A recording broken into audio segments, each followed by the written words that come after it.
Brilliant, mate. Yeah, I won't be saying out there. Hold on. Push that there. Square. I don't like things off. Eli, come and see your dad a minute. Come and see your dad. I'm not going to stay still.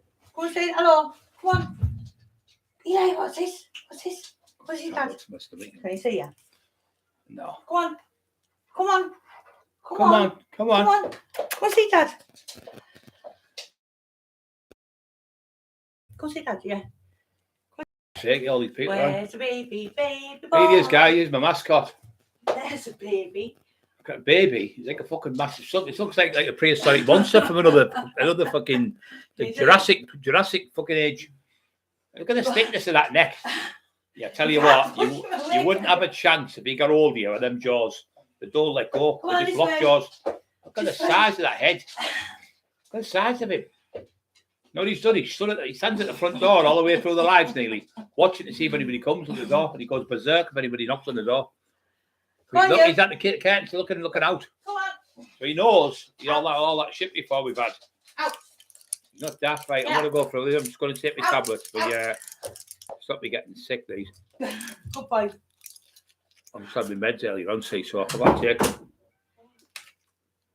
I called them a proscol to stop you getting sick with like tramadol and naproxen and things like that. So what I was supposed to do, I was supposed to have 4 tramadol a day, 4 naproxen, 4 paracetamol, and 4 Nurofen. So I take 1 naproxen or 1 paracetamol.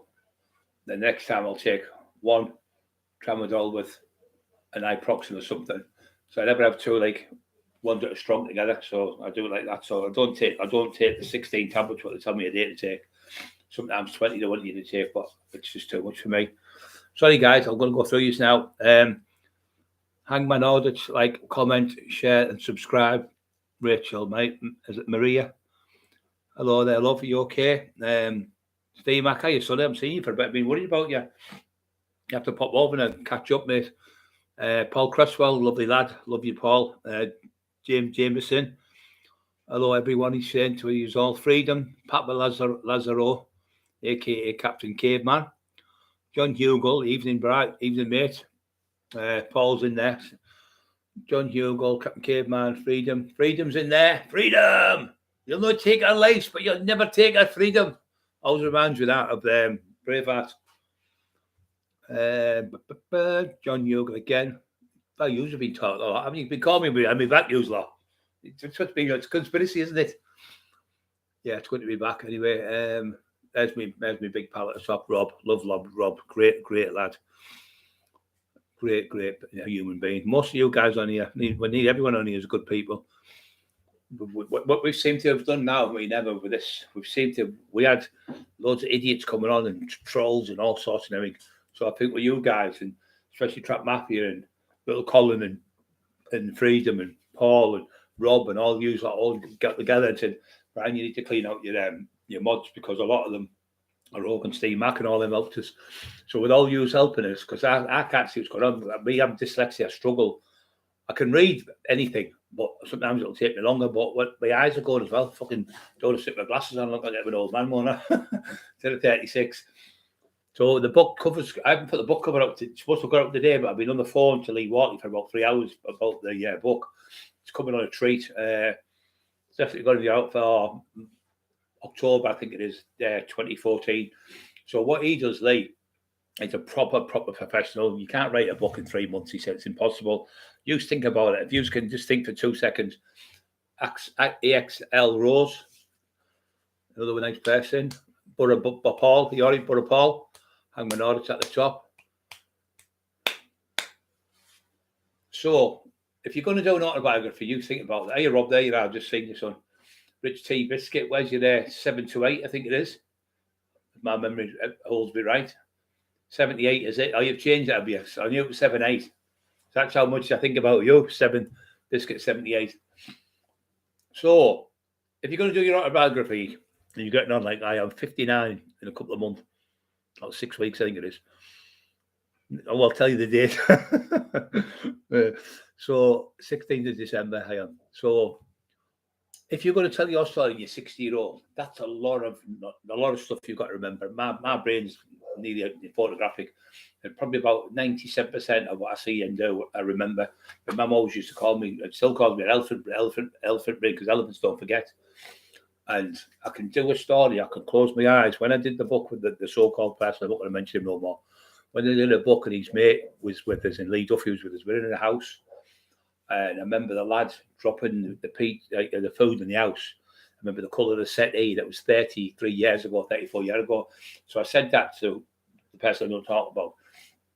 I told him, fucking hell, I forgot all about that. I said, did you tell him this one? Can you remember he went upstairs and he was having sex with his girlfriend upstairs? And I could hear him. I was trying to turn the telly on him. How the fuck can he remember all that? It was 35 years ago. And everything I said in that Resurrection of Brian Cockerill book, what I give him to put in, was true. Obviously, he embellished it with things and ruined it. And that's why I got the book back and changed it. But we're moving on from him now, because we've got so much positivity now with all you guys and all. Little Colin there, Colin Maguire, great lad. Yeah, so we've got so much positivity in the house now, and so much release, because everyone knows what the certain persons, but everyone knows now. So you can't flog a dead horse, can you? So that's what's happening now. So we're moving on from that, and we're just going to go. So I'm going on one of the biggest podcasts in the world. I don't know if it's going to be December or January, when I'm fit enough. I've got to fly there. I'm going to fly to it, and it's one of the biggest. I think it is the biggest in the world. Tell you the truth. I think Joe Rogan's the biggest, and I think this kid's the second biggest. He's got something like 22 million subscribers. That's fucking mega, and you only get on there if you like the elite people. A few people have been on who are friends of mine, and they've told me that he's a lovely man. I've spoke to him a few times, but obviously the injuries I've got still niggling away at me. Key Commander, I hope you're out there watching. Love you, Key Commander. He's another great lad. Lovely lad. He came when my windows got smashed, come straight out. Lovely. Don't forget, Rob, thank you. You're a legend, mate. Don't forget to hit the like buttons. He's saying subscribe to the channel. Yeah, we need more people to subscribe. We want to try and get to 35,000 before Christmas if we can. But I think we're about 300 short. So if you can subscribe, it doesn't listen. When you think subscribe, that means you have to pay money. It doesn't. Freedom. You're a legend. Love you in all the world. There's Racing Lady at United. See on. He's never 2 feet away from you usually. Hope you're both all right. Lovely people, them too. Lovely people. Little Don, where are you at? Are you okay, Little Don? Don't think he's on tonight, but I love Little Don. He's a great kid. Marie at the bottom. Rachel Marie. Evening, everybody. Yeah, so when you're going to write your autobiography, say you're even 30-year-old, you've got 30 years of knowledge. You can't do that in 3 months. You can't do that in what a certain person does. He gets you in, he does a 4-hour, talks to you for 4 hours. And you know yourself, you'll go, oh shit, I forgot about that.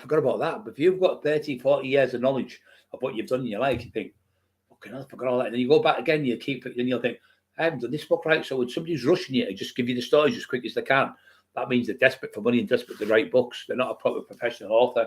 Now, a proper author will sit you down and say, right, and they'll phone you on the phone and say, right, tell us what happened on such and such. And he'll leave his thing listening. So he's got in his ears, so he's listening to you, and he's got the other part. So then he'll say, just 2 seconds, Brian. He'll stop it, rewind it, listen to it, and come back. So I've got that now. So he does that. He's so professionally worthy. He's absolutely, I love him a bit. Honestly, he's my brother as well. Opinion Glaswegian. I haven't seen you for a while, my brother. I hope you're okay, son. Have you been poorly or something? There's Lee Wortley. Can't mention him without he's in. He must have knew I was talking about him. He's the fucking worst writer in the world. I'll seriously, if you're gonna have somebody for a fight on your side, you'd phone me. If you're gonna write somebody do a book or a gig, his brother was in a band. The band were fucking brilliant. How they were better than Oasis, honestly, were brilliant. And how they got a £1 million deal to go to Australia, and they've got 3 songs, and it's one of my favourite songs, and they're going to use it. I'm going to ask Lee to you if we can use it off his brother. Probably put it in the movie, and it'll save us a fortune as well if we do that, because that'll be great. But it'll put that song in there. It's absolutely. My sister listened to it. Said that song is brilliant. It's about Man United. But I was thinking of putting that in there. If we do the movie, the Taxman movie, put that in, because Lee's like obviously him and his brother. My brothers, you know, if it happened to them, I'd be straight down there. He's from right down the other end of the country. Grimsby's from, but he's we get on so well. My brother supported Liverpool. And Lee supports Liverpool. His brother, his older brother, so that was my younger brother. his older brother supports Man United the same as me. Man United mad, because me Uncle Frank prayed for them. Then Lee used to do all the pinching out the shops, grassing up, but the same as me when we had fuck all as kids. We were kids like shoplifting and all that stuff. We same type of thing at school. You know, his brother would jump in and help him and things like that. So I used to fight for my brothers because I was older. There's so many things we've got the same. My mum and dad like to drink. His granddad liked to drink. Fucking crazy. His granddad's Scottish. My mum's Scottish. All the family's Scottish. I was Scottish myself, but we've got so many things in sync. I used to play the guitar. Nothing like him. He's unbelievable. You could put him on any band in the world. This is Lee and his brothers. They just must get off the ground. I don't know if it was a granddad played something, but Lee can play classical guitar, electric. He can do it. He can any tune you say, you name it, and he can do it. He's fucking brilliant. And he used to play in a band for years. Put him on classical on stage. You know, these posh people and all that. He's absolutely. His mate Jacko's crap like. Jacko, if you're listening, you're fucking shite. I'm funny minded, you know. No, he's good, Jacko, but he's like, you know, there's like you've got something like George Best or Ronaldo, and then you've got somebody else like another player, good, but then you go to like George Best, Ronaldo, Messi. They're the elite. That's where Lee is in this type of stuff. In the playing in a band. He played in gigs all over. Really, really super intelligent. He's one of these people. Rob's the same. You know, like as soon as you say something, Freedom's really clever like this. You only have to mention something once, and then they're onto it. But some people go, do you remember that thing? You go, what thing? You go, you're kicking him on the table. And that lad's at the top. And you, for fuck's sake, how many things you have to give you a clue? You're at the table, people listening. You know, like certain people go, we went to do a tax, me and my mate, one of the travellers. These fucking travellers were going to, one was a traveller, thought it was tough. And we lived next to Dan Rooney. You know, Dan Rooney was a great fighter. He lived in Sperrymore. He fought the Kinahan lad, he beat him. But they had about a 20-minute fight. Well, that lad there, he lived next to them. So, in Sperrymore. So, anyway, this gypsy kid, they're all called Tommy. It was Tommy the Burger, Tommy the Rat. Tommy the fucking Burger was called because he had a burger man. Tommy the Rat. And Tommy, I can't remember what his name was. Tommy used to drink. He's about 6'7", big skinny fucker. And he used to drink 20 pints a day, one of them type. Anyway, they were bragging about me and these travellers, lads. I used to know quite a lot of travellers in Teesside. When I used to go fight and come from me when we go fight, and I'd fight one-on-one. And they'd be there, make sure nobody jumped in and stuff. So this lad's he's getting out off me and that Cockerill. So he's doing the cigarettes and saying, if he comes to our place, I'm just going to shoot him. I'll just get him shot. I'll just pay 20 grand and get him shot. So I heard this fucking rumour, and it was true. So the lad who worked for him, I kidnapped him nicely. Get in the car, you take me to his house. So anyway, he was actually out. So he was working at a place called Wynyard Hall. It's the richest place in Teesside. All the top multi-millionaires like Rude Hullett, Alan Shearer, all them live there. All them top players, all them people. Kevin Keegan lives just on the road from it. So they all live there, and they're all in like £1 million houses. You have to go in, give your name, and they'll push a buzzer to let you through. And you get through. Oh, here's him. Here he is. Look at him. Look at the size of him in 2 weeks. Little fat ass who we thought he was going to die. This is my little baby. This is Wolf. He says, well, say hello, Wolf, to other people. 6 weeks on their Thursday he is. They sold us him, pretending he was 8 weeks old.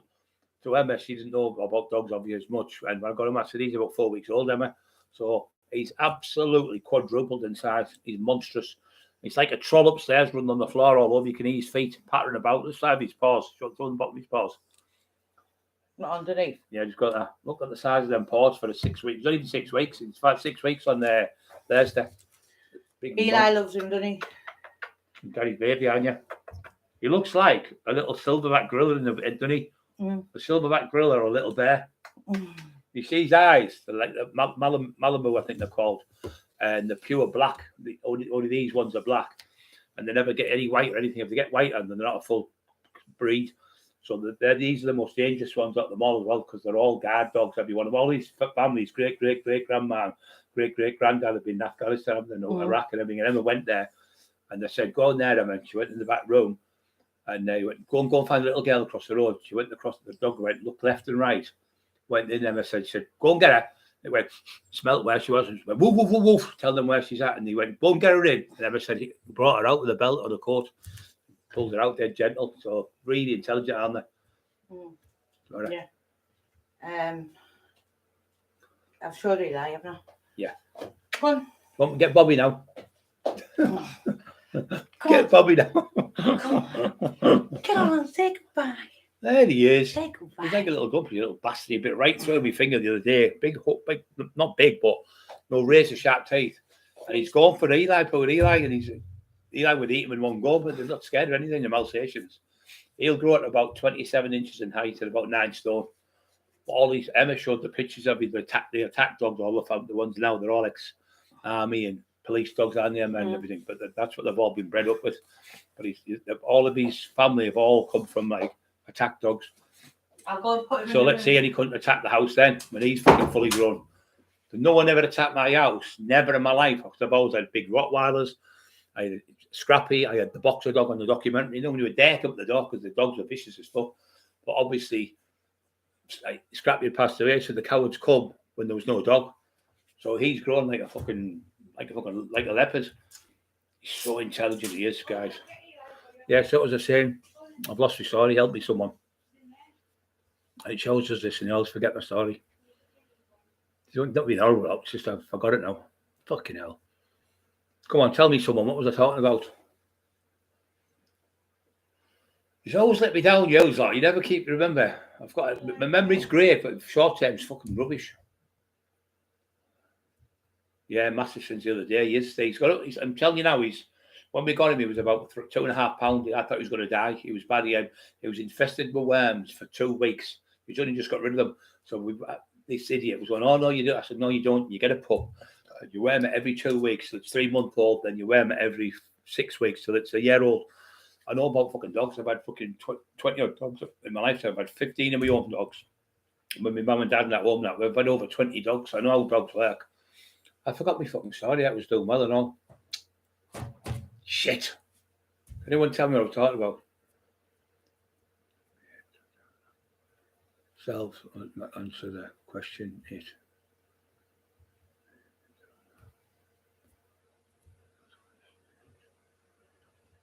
Freedom. I can't fucking remember what I was talking about. Big pause. Yeah, he's 6 weeks old. They worked out the dates. I thought he's not fucking 8 weeks old. He's not about that big. He's not even as big as that bottle. Tiny little thing. I said, Emma, he's about 4 or 5 weeks old. So I've got pictures of other dogs and put them in. I took pictures of him and zoomed them together. Worked out he's about the age he is because it's about 8 inches now. I can't remember my fucking story now. Your boxing was off its head. Oh yeah, he fucking was. Yeah, Charlie. Oh, was you fucking crackers? He fucking knocked every dog. The only boxer I know that won every fucking fight. Every dog, Alsatians, Dobermans, fucking not because he was only little, but he was so fucking tough. And we used to get pulled over. The cops say, "Why does that fucking dog always go mental when we pull him over?" Because he's fucking sick of getting pulled over off you lot. As soon as he's seen the coppers with the vis or the coppers with the blue light, he'd go, ooh, and he would straight out the window. The armed response come for me once. Dog got me on the motorway, pulled me over. The cop was looking in the window like that, and the dog was going berserk. He went, "If that dog bites me, I'll shoot it." And I said, "I'll shove that gun right up your fucking hand. I'll fuck off." And he hit him on the shoulder, and it was winter time. And he slid across the road and hit the floor. So he come and kicked the door, and anyway, the dog kicked my leg and hit my leg, and he went. And anyway, Charlie went fucking berserk, trying to get out the window, trying to put the window down. He's fucking berserk. And the cop was going, "What did you do that for?" To the copper, they were fucking shitting themselves because Charlie was a cunt for biting them. Yeah, he was a good dog. I forgot my story. Threw my head in now. Fucking hell. Kidnapping the fag. Oh, yeah, if you're kidnapping, that's it. Great. Paul, I love you. Love you, son. That's it. Good story, this. So these fucking gobshites. One had a burger van outside Middlesbrough football ground. Paul, you're a gentleman. I've been fucking... One had a burger van outside a football ground, so he was called Tommy the Burger. One was called Tommy the Rat because all he did is drink. He sold coke and everything. The other one lived in Sperrymore. And there was another one, I can't remember his fucking other name, but he built houses in Wynyard. Now, Wynyard's what I was telling you about where they built houses. So it showed you how much money he had because he used to build houses up there. He thought fucking Ruud van Nistelrooy was about fucking, I think it was about 2 million or something. And then the Shearers was on the corner. They were all around there, you know, like the Newcastle players and Middlesbrough players and players from different areas from up here. Loads of them lived there. Keegan still got Wynyard Hall. It's a big, massive place. It's about 30-40 million it's worth. Another story I'll tell you about him in a minute. So anyway, so I grabbed this lad who worked for them.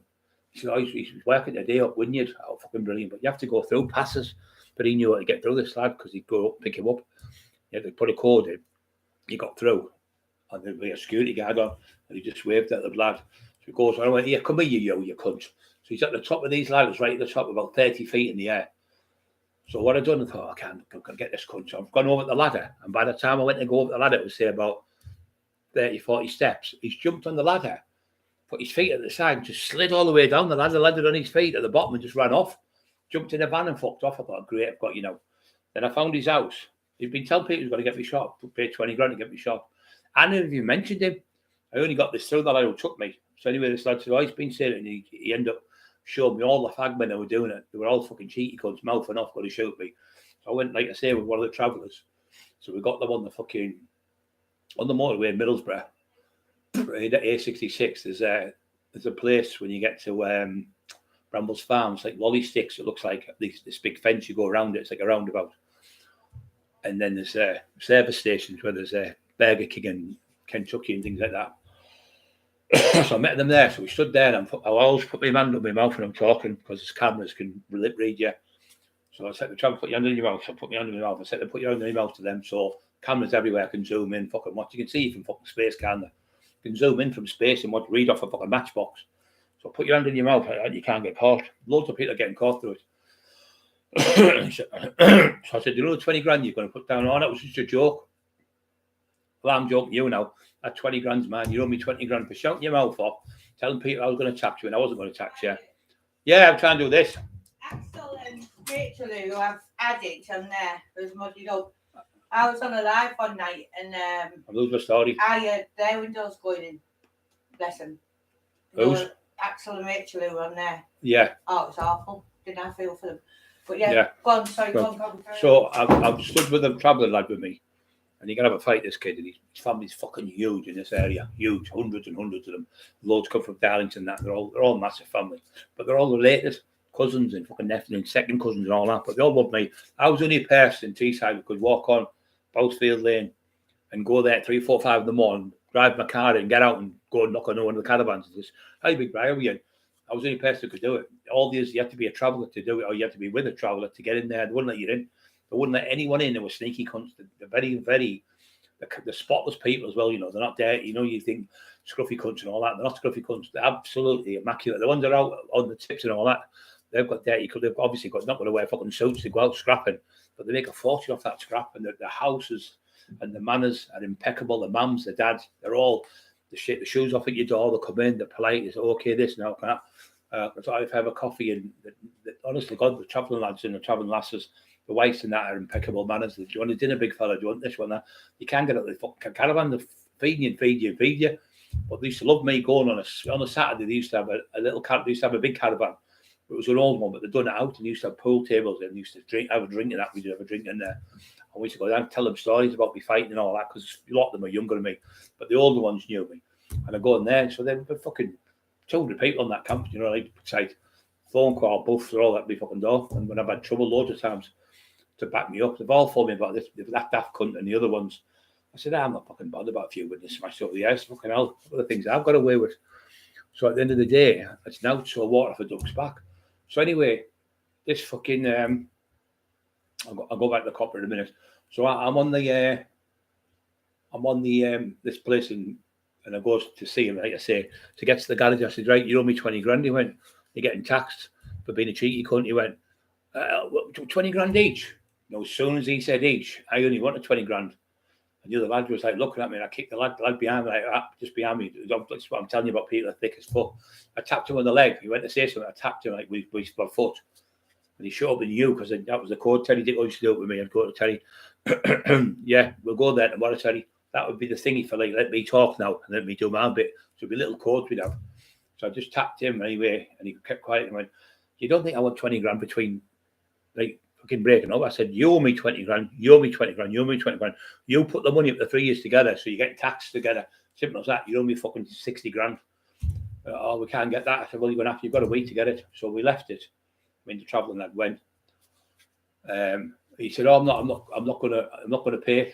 He said, I'm not going to pay. So I phoned him back. I said, I told him where he lived, where his house was, what dog he had, what car he drove, where he worked, what business he had, where the camper vans were and everything. He next minute went, I'll pay. I said, well, now it's got up another 10 grand for me, the cheeky cunt. So they had to come and meet us, and they give me £70,000, and a carry bag was full, not that much empty.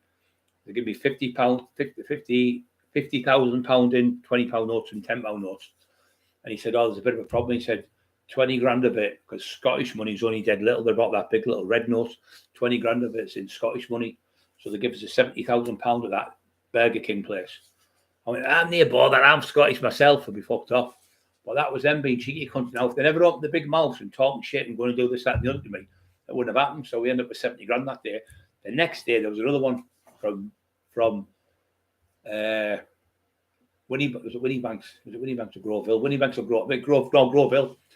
My mate Mickey Harrison drove that way for he's going to get tax off these lads. He said he's willing to give me 20 grand. If you can stop them taxing me, I'm going to take a lot of money off him, about 600 grand, I think it was.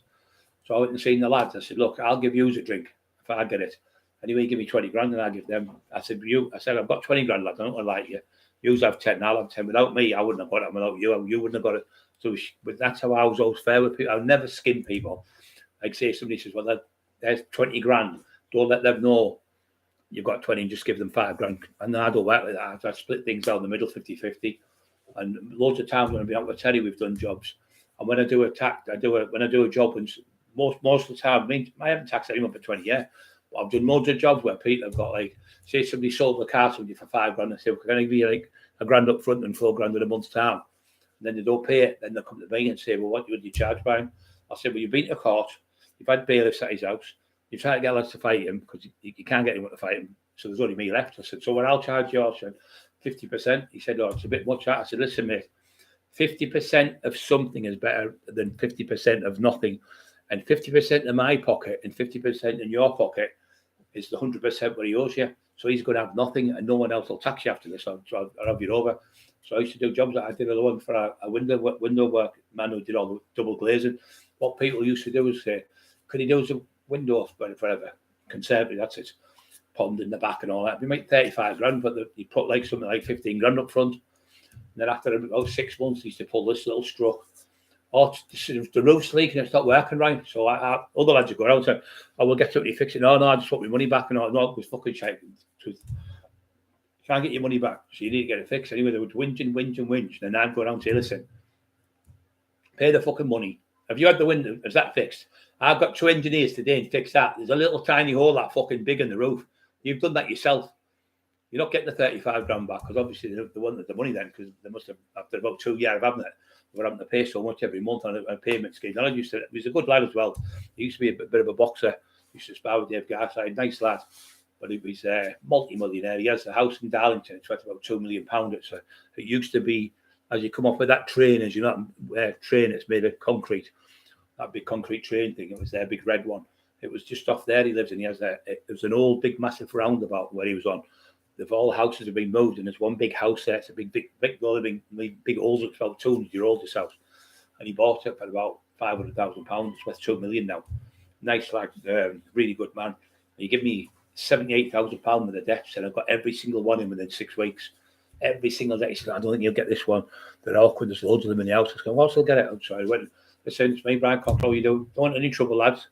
But if anybody wants to step out and have a go with me, and if you beat me, you can keep the money. No one will come out. And it never happened. Not ever. Not one time did anyone come out for a fight. And every time I get paid. Then what I used to say to them was the next party piece. Terry said, what fucking genius you are. I'd say to them, right, are you owed anyone? Yeah, I've got a lad who owes me 5 grand. Right, you owe him 10 grand, right? This lad I'm waiting for now. So if you pay that 10 grand to me, I'll get you 5 back. I'll take 2.5. He said, yeah, but I know another lad owes me another 5 grand. I said, well, there's 5 grand back to you. I said, well, all you have to pay me now is I'll do that debt and collect that 5 grand myself. You just get 5 grand to pay him. You know, oh, brilliant, Brian. Thanks very much. Or I'd say to them like this. Listen, what were you paying every month off him? Don't bullshit me. Just tell me the truth. You know he's bullshitting a bullshit. Just tell me the truth. Well, I got the conservatory. Oh, you're 5 grand. Oh, 8 grand, I think. I was paying like £1 grand a month, but I just can't keep up the payments. It's too much. I said, well, if I get your payments down there, £500 a month. Oh yeah, brilliant. I said, no, I'll tell you what, I'll get your payments out at £300 a month. He went, can you do that? Oh, brilliant. His wife's tears in her eyes, fucking upset, you know, because thinking they're going to take the thing. I can see it's upset your wife and everything. Forget the £500, just pay £300 a month. Anyway, he paid the whole lot off over the year, over a couple of years. And I don't know what it took to pay it, but he paid it. But I said, you don't want like travelling lads come around, they'll just smash all your windows, smash your house up. I'm doing this fair. Is there any way I could come in and I'll take my shoes off and everything? I was always polite and always nice and always courteous. But if they didn't want to pay it, they didn't want to pay it. But they'd have to pay it because I went to one. This is the God's honest truth. It's me and Bobby went. And he knocked on the door. He went, "Can I help you?" Dead pot, like, dead confident like that, I knew exactly who he was straight away, fucking copper. So I went, "Are you such and such?" Mr. Jones said. He said, "Oh, yes, we are." I said, "You owe £5,000 for that contract." "Oh, what's happened?" "Don't tell me the roof leaking. I'll just spend an engineer on, get it fixed." I said, "You know, £5,000. He said, "Yeah, well, you know, we're both police. She's a police officer and I'm a detective sergeant. No, I'm a detective, sorry." I said, "Well, you should know better if you're the police, aren't you?" "Well, you're not going to be able to phone the police and ask them to pay, are you? So you're the £5,000. I said, "I can get you installments if you want." He said, "No, can you give me a couple of days?" I said, "Yes, of course I can. There's my number." And I said, "Have you got any debts?" He said, "No, but if I do, I'm very friends, I'll let you know." He said, anyway, he shook my hand. He said, "Thanks for being very understanding and all that." And he gave me the full £5,000. It was about 3 days later. I thought, is he going to get the cops on me? But he can't, because I had a bailiff with us, my mate. So he had the badge and everything because we'd gone wrong with him the day before. But I went back with Bobby and he was £70. He paid the money straight out, give us a bag like that. And he said, "I remember you're in court when you got your jail." I was like one of the police officers in the courtroom. He said, "I seen you get in jail when they give you over three fucking year for the driving offence." He said, "I've never heard of it." I said, "Because I don't speak to police, do I?" He said, "No, not at all." But it was all right. I just treated him like a human being and he was treated nice. But like I say, I've got the doors where people have started being a bit awkward. I said, "I know such and such." I said, "Do you know that? That's the best thing in the world." So they'll go, "I know such and such from Park End. Joe, my mate Joe." I said, "Go on, phone him then." So Joe's come on the phone. "Who is it?" "It's Brian Cockerill. I'm at this house now. This daft cunt here is threatening me with you. Can you speak to this man and educate him and tell him the score?" I give the man the phone back. Usually Indians is. Pakistanis and Indians are a fucking nightmare to get money off.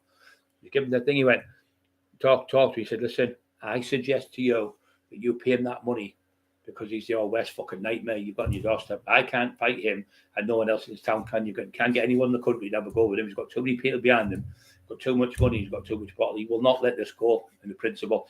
He said, "You're using my name to threaten him. I should be charging you as well." He said. Anyway, fucking next day I got a phone call off Joe. He'd give Joe the money and Joe give me the money. So that's what they used to do. Sometimes they wouldn't meet me and shit themselves. Racing lady, thank you, darling. Thank you very much. You're a lovely lady. What do you think of the little dog Racing lady? He's got big Annie. Oh, we know he'll be watching. I'm not even going to mention him, mate, because I think what we're doing, we're giving him credence by mentioning his fucking name, so I'm not going to mention him. I've proved to everyone about the books, but you all know I don't have to go over it. You all know I tell the truth. I'm no fucking liar. And I've never been a liar in my life. Dropped the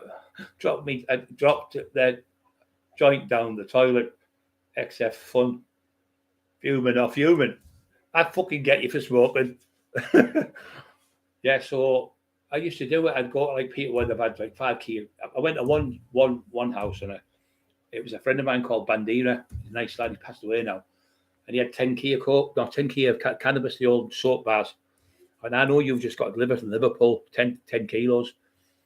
Anyway, I took it off him. So I got a phone call from Hartlepool. My mate Steve went, "Brian, do us a favour. It's my mates, because Steve used to be part of my business. He used to work with me." He said, "My mates from Liverpool." I said, "Put the Liverpool lad on." I said, "Oh," he said, "Are you a big Brian?" I said, "Yeah." He said, I said, "Look, mate, I didn't know. I thought these would just take the piss in my area. It's my patch, as you know. But as a favour to you, I'll get that back for you. And hope we're okay." He said, "Oh, if you ever need me, let me know." He said, "I'm here for you forever." And when I got to Liverpool later on in years, when I went to jail, he came on the phone. He was talking to a lad called Steve Cole. Steve Cole, I think, he's passed away now. He run the doors. It was called Cream, the nightclub. And he went, "Hey, yeah, big fella, it's me." He went, "I'm the lad. Well, you got the gear back for. I've never forgot it." He said, "I owe you a massive favour." I said, "No, you don't owe me now, brother. But I might have a night out down where." He said, "Yeah, come down as long as you want. Stay as long as you want. Everything's paid for. You're welcome anytime." He said, "You're a gentleman." He said, "You give me that back there. You know what I mean? I couldn't have got it back." He said, "No, you know what I mean?" He said, "But at the end of the day, you're a proper gentleman. If you need out all the scouts I got on with." I remember another scouts I was in jail, and they'd been on the roof. These scouts, the Manchester lads in Manchester, they called them the Strange Ways Riot. So anyway, loads of them got you know, what they do is they ghost you to different jails and they don't let you know. In them days, they break your fucking legs and all sorts and move you on, and then you'd be getting in the hospital wing. So nobody could see. They called the governing bodies they were called. They would come out like to see if you're okay and all that. But they'd be over there and be shipped up. They ghost you to different places. So anyway, the Scouts kid came in. He was one of the last ones on the roof. Paul, they called him. Nice kid. Anyway, there's a lot of kids called the Boss Gang. There was a big load of them, about 25 of them. And they all got about fucking 80, 90 years. They were like the wrecking crew I told you about, where they'd go in and take the machines off the wall and the one-arm bandits, and nobody would dare work the doors. I think Eddie Bugle ended up sorting them out in the end. Big Billy passed away. He was a great love. Billy Robinson, Big Billy, another lad called Big Billy from up that way. He's a fucking lovely lad. He always had the best of clothes. We were on D wing, so you can wear your own clothes there.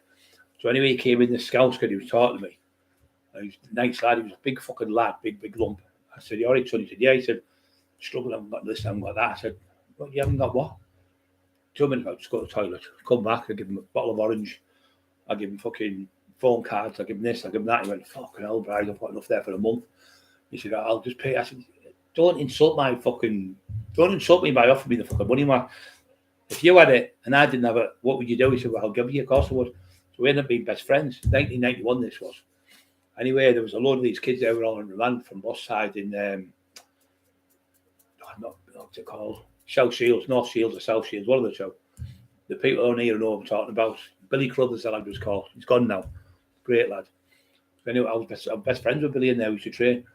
So I'm in there, and he's in there. Paul Ashton, he could have a fight. He fought Biv Graham, but Biv Graham beat him, but he could have a fight. He was a big fucking lump. So I'm in the gym training. So my other mate was called Tappy Lewis. He was on the D wing. I could just do what I fucking want. I was with Paul Lyons. He was a psychopath. Me and Paul Lyons were padding up. Great fucking lad. Doing life sentence he was. Anyway, fucking, we're in there. So these lads go, "Oh, we're going to do him."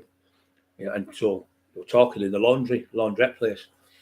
So then the Welsh lad, called him Tappy Lewis, said, "Oh, mate, you know, Paul's just come in." He said, "They're going to jump him."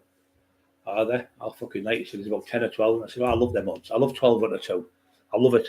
It's a great bet. I'll fucking knock them all out." So anyway, Paul's coming to me. I said, "Paul, see these fuckers on the left here, they're going to jump you.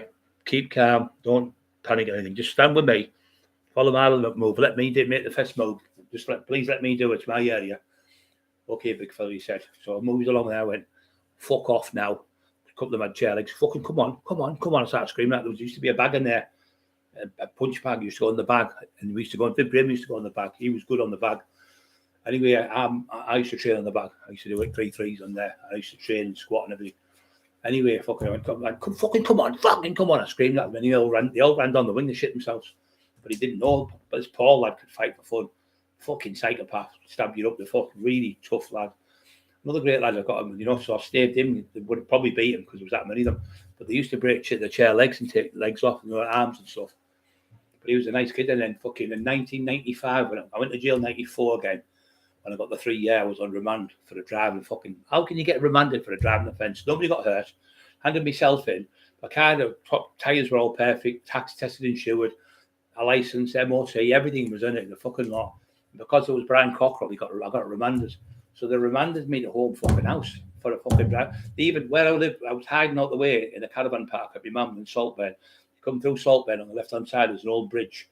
You go down there, there's a caravan park. So my mum had a caravan. I was in the caravan, and he had the airplane because in them days, like 1990, 91, 98, 98, 99, 91, 92, there was no. I think it was about 95, 96 before they got the helicopter up. So it used to be a reconnaissance airplane. It used to go all over Newcastle, where you go right around Durham and everything, come round. It used to fly over my house. Not this one, the other one I had. And I used to wave at that cunt. So we're always going over my house. You're about 400 feet in the air or something, take pictures of you. Trying to get to see who's there with you, and always take my cars on the front and stuff. So anyway, so I could hear the plane. I thought, they'll run me here, the cops here, and I looked out. So only went to the wrong caravan, the daft cunts. But I couldn't get out because I had a Uzi Trooper, a green one. I sold it to Paul Bryans. It was a 3.2 diesel. I bought it for £21,500 off Peter Robbo at Billingham Bottoms, giving the cash. It was a Saturday afternoon. So I'm in this caravan park. So I'm on the run. What I'd done is I'd been in the club. I'd knocked 2 lads out in the night, and I'd knocked some daft cunt in the street. He come up and he went, "I could fight." So I jumped about. They go doing this. I go, Like, you know, them old-fashioned fucking put them up, like that fucking, you know, the old-fashioned way you fight. Shut up, you silly cunt. And he jumped in, I went bang, slapped him, and knocked him half over the fence, and he just fell down the fence. So he grasped me up, they could have broke his jaw. Anyway, so they've come to this place for me. Someone he grasped me up. I used to know that lad Nigel, the man, he used to play the guitar in a band, he was a good lad. So anyway, I could hear this aeroplane coming down. There's no way I could get out because at the bottom, they had the same Susie Trooper like mine, but a bigger one. There was a bigger one. It was a 5-door. Mine was a 3-door. That was a 5-door. Yeah. So they blocked that off. There's only one way in. There's only one way out that. There's only one way out that way and one way out this way. And I couldn't have got down in it. I was in a cosmos on the road. They wouldn't have caught me. But because they were in the cat thing, he decided to come out. I'll come out, and they had steroids in the caravan. I went, oh shit, our mum's going to go mad because everyone's scared of the mum, aren't they? So I had these steroids, and I said, here, mate, here to the cop. I said, do me a favour. I said, put them in a fucking bag and put them under the fucking sink or something. They're only steroids. But my mum says, oh, she'll go fucking mad with me. He was laughing his fucking head off. You're the fucking toughest man I've ever known. And there's fucking 20-odd police out there with rifles all around the caravan, all sorts. There's fucking helicopter. There's aeroplane right around. You're fucking worried about your mum giving you a good eye. I said, you don't know my fucking mum. Lee Waltley will tell you about her. So he was laughing his head off, the copper. So he had to nick me for failing to turn up a court for a driving offence. So I got remanded failing to turn up a court. That shows you I never made statements in my life against anyone. There's not one in this world and come and say there, not one person. That arsehole keeps going, oh, he's got pornographic stuff. Well, how come I've been in 11 schools, 9 schools in this area and 2 in another area? How come I was looking after children when I was in jail and fucking training them to swim and taking women boxercise in when I was in Skipton, it was called. When I was in Leeds, the jail, they used to let us go out in the morning. It's about 5 o'clock, we get up, have our food. And like, I think it was about 10 of us on the minibus, and we get dropped off. One would go to like a textile place, and one would go to like, I don't know, fucking different places at work. And it gives you like experience before you get out. And I used to work in the swim baths. And my first job was testing the water. I didn't have a clue, and he showed me. You have to put the chloride in it and mix it and all that stuff and make sure the pH level's right and all that stuff. And then I was doing the one-arm band, there, where you put your money in, you get your sweets, I had to fill them up and everything. But it was better than being in jail, where everyone's locked in jail. And they used to let me go out in the morning and come back on the tea time about 5 o'clock. But the people who worked, I'd call Billy, I would like to thank Billy and Julie, lovely people, and the manager, I can't remember his name now. They give me the job. They come in and interview because I was in about 4 days and I got a job because the lads who did the actual swimming stuff, I mean, you had to have first aid. Now I've got my first aid badge. I'll bring it down, show you next time I come down. I got 99 out of 100. You only need to get a 66%. I got 99 out of 100 because it was questions and answers. So they give you the answers on the thing. So it was easy that way for me. But spelling it is a fucking nightmare. I'm dyslexic, so I just have to can read things, but I can't spell them. I'm fucking useless. Can't even spell JCB. So I passed that, and then it gave me this qualification, and I did my NVQ 1, 2, and 3 with all the lads from Cumbria up there. I was in there. And I've never had a problem in jail with no one. I had a couple of fights for people, mainly with screws. And every time I went in, I always looked after everyone. I always seen somebody with nothing. I'd see some kid with fucking shittiest trainees in the world. So I'd go, get him a pair of trainees, for fuck's sake, man. They're fucking staying with him. And I might have to pay, like, say, 10 phone cards, might cost me 20 quid. But I'd get the kid a pair of trainees. So I'd see somebody with nothing. I think, I can't see the kid walking around with no trainees on. And I was always like that. Or people are getting robbed. I go in the pad and what they took. I've got no coffee. I've got no sauce. Leave it with me. Go back to my pad, coffee, drinking chocolate, fucking bread, everything fun back. Yeah, carry a bag full of fucking food. Oh, I can't pay you back. I said, I don't want to pay him back. I'm doing it because I'm fucking, that's the type of person I am. I've always been like that. I've never, ever been a fucking bully. And some daft cunt keeps going around. Only one person, we all know the asswipe, saying, he bullied this one. No, how can you bully lads from, say, Leeds coming through selling crack? Yardie lads who have fucking got guns and fucking knives and everything in houses. You go in their house, you're fighting them, they're all coming at you. 5, 6, 7 people, you're knocking them out. How's that bullying someone when you're fighting people who've got fucking guns and knives? That's taxing people. Take a small bottle. You'd never dare go into a fucking house to tax half a dozen yardies from Leeds or Manchester. You wouldn't have the bottle off from London or Birmingham. You wouldn't dare do it. Lee Duffy said, you just don't give a fuck you. He said, I got shot, he said. You go and throw them doors, don't you realise they could have a 9mm or a fucking machete or something, anything. You just don't give a fuck. I said, well, I've got the key, haven't I? My left foot or my right foot. He just used to laugh off. He said, you don't give a fuck, you, do you? You are going to die before I die, he said. Sadly, he died before me. He said, you're not going to last long in this game because you've got far too much bottle. That was what he used to say to people. He doesn't give a fuck. Then he had me lifting cars up all day. Fucking, it was funny as fuck.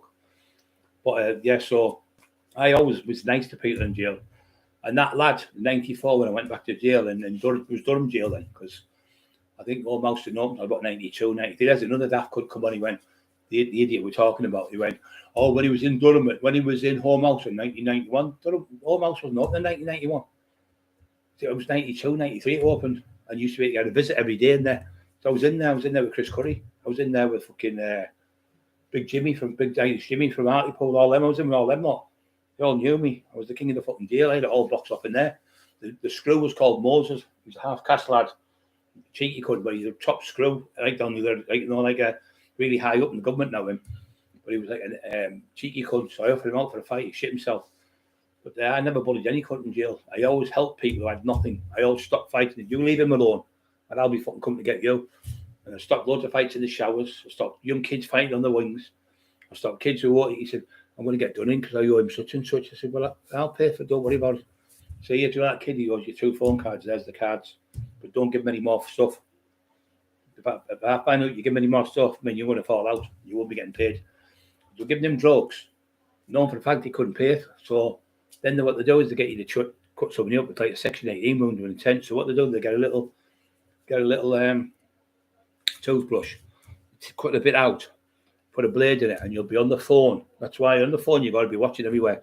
You're on the phone like that, and they'll come behind and go out right down your face, and your whole face. I've seen it happen. The whole face from there to there just opens up like that, and the fucking blood just pours out. You know, about pints of blood coming out.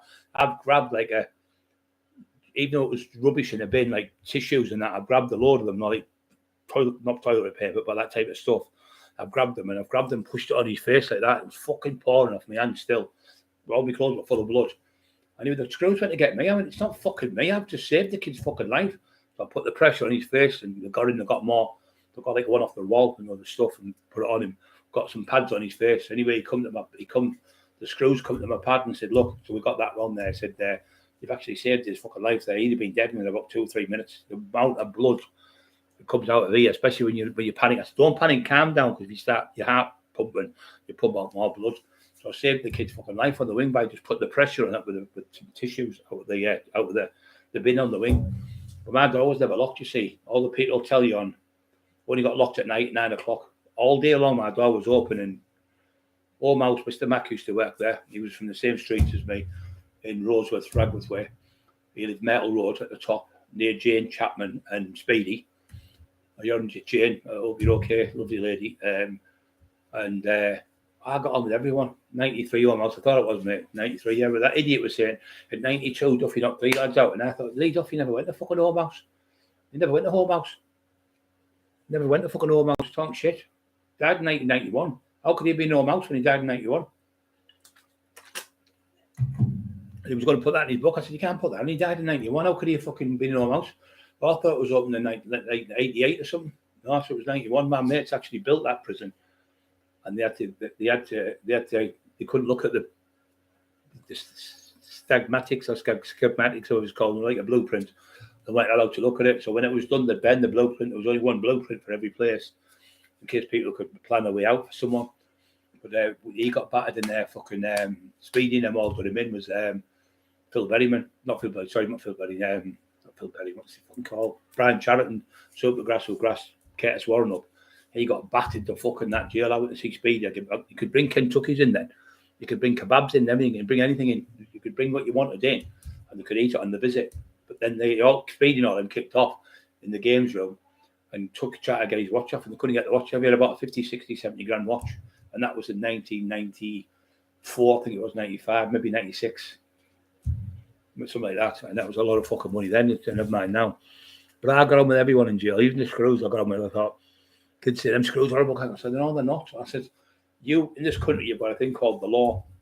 Every country, you've got it.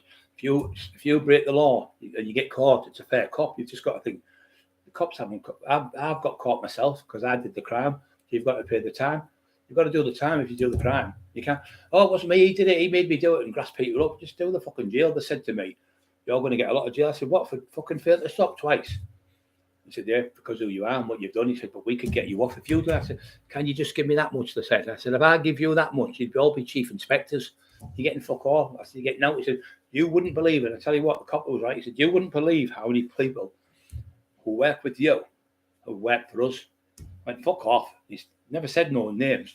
But later on, when the Operation Lancet come out, about 20 people that worked with me were mentioned in that Operation Lancet. You fucking scumbags. All that time, I was thinking the cops were bugging me out and all sorts. It was them people. That's why I packed in. As soon as I found that out, all them were working with police. Certain people I worked with, I thought they were 100% staunch. Well, you usually get it when you see somebody running around the top of the range BMWs and cars and fucking Ferraris and all that type of stuff, and fucking have the better go on holidays every day of the week and the gold all over them, full of jewellery. They never get they get raided, they get caught, and people around them get caught. So what they do is they grass people up. They put like, my mate said, well, how could he afford to lose 2 key of coke? I said, well, he has lost 2 key of coke. So the lad, what they'll do, the main one will get caught with, say, an ounce of coke. So he'll turn up to the cops and say, if I get you 2 kilos of coke, can you retract this and say it hasn't happened? Well, if you get 2 kilos of coke off 2 different people, of course we can. We'll do a deal. So what he was doing, he'd get half an ounce of coke and fill up with 35.5 ounces of lactose or fucking whatever, that beer stuff. I think it was lactose, yeah, or fucking creatine or glutamine. Fill it up. So even though it's got cocaine in it, only a tiny bit, it still classes a kilo of coke on the streets. And then he'll say, number 27 Jutland Road, Hartlepool. They'd raid that house, but he knows he's got it because he's just given it. Then he'll give another lad the same half an ounce of coke mixed in with a key, just under 36 ounces is a key, 9 ounces a 9 bar, and half a key is 18. How do you know I know about drugs? So they put that other key there, but really it's probably cost him, I think it would probably £500 an ounce then. So you're talking for £1,000 for 2 kilos. But on the street, they've got hundreds of thousands of pounds because they go by £100 a gram. So that's how they do it. These big time dealers, they set you up by giving you gear to put that away for a couple of days for it's on top for me. You get raided, the other one gets raided. They've got 2 key, it goes in all the papers. Cleveland police have just taken 2 key off the streets. £2 million. They'll exaggerate it's 2 million. There's nowhere near that. But they don't tell you it was a very weak amount of cocaine, but it still goes in the papers. Cocaine, even if it had 0.1 gram of cocaine in it, and it was mixed in with all the other stuff, and it come back as cocaine still, it would still say it was classed as cocaine.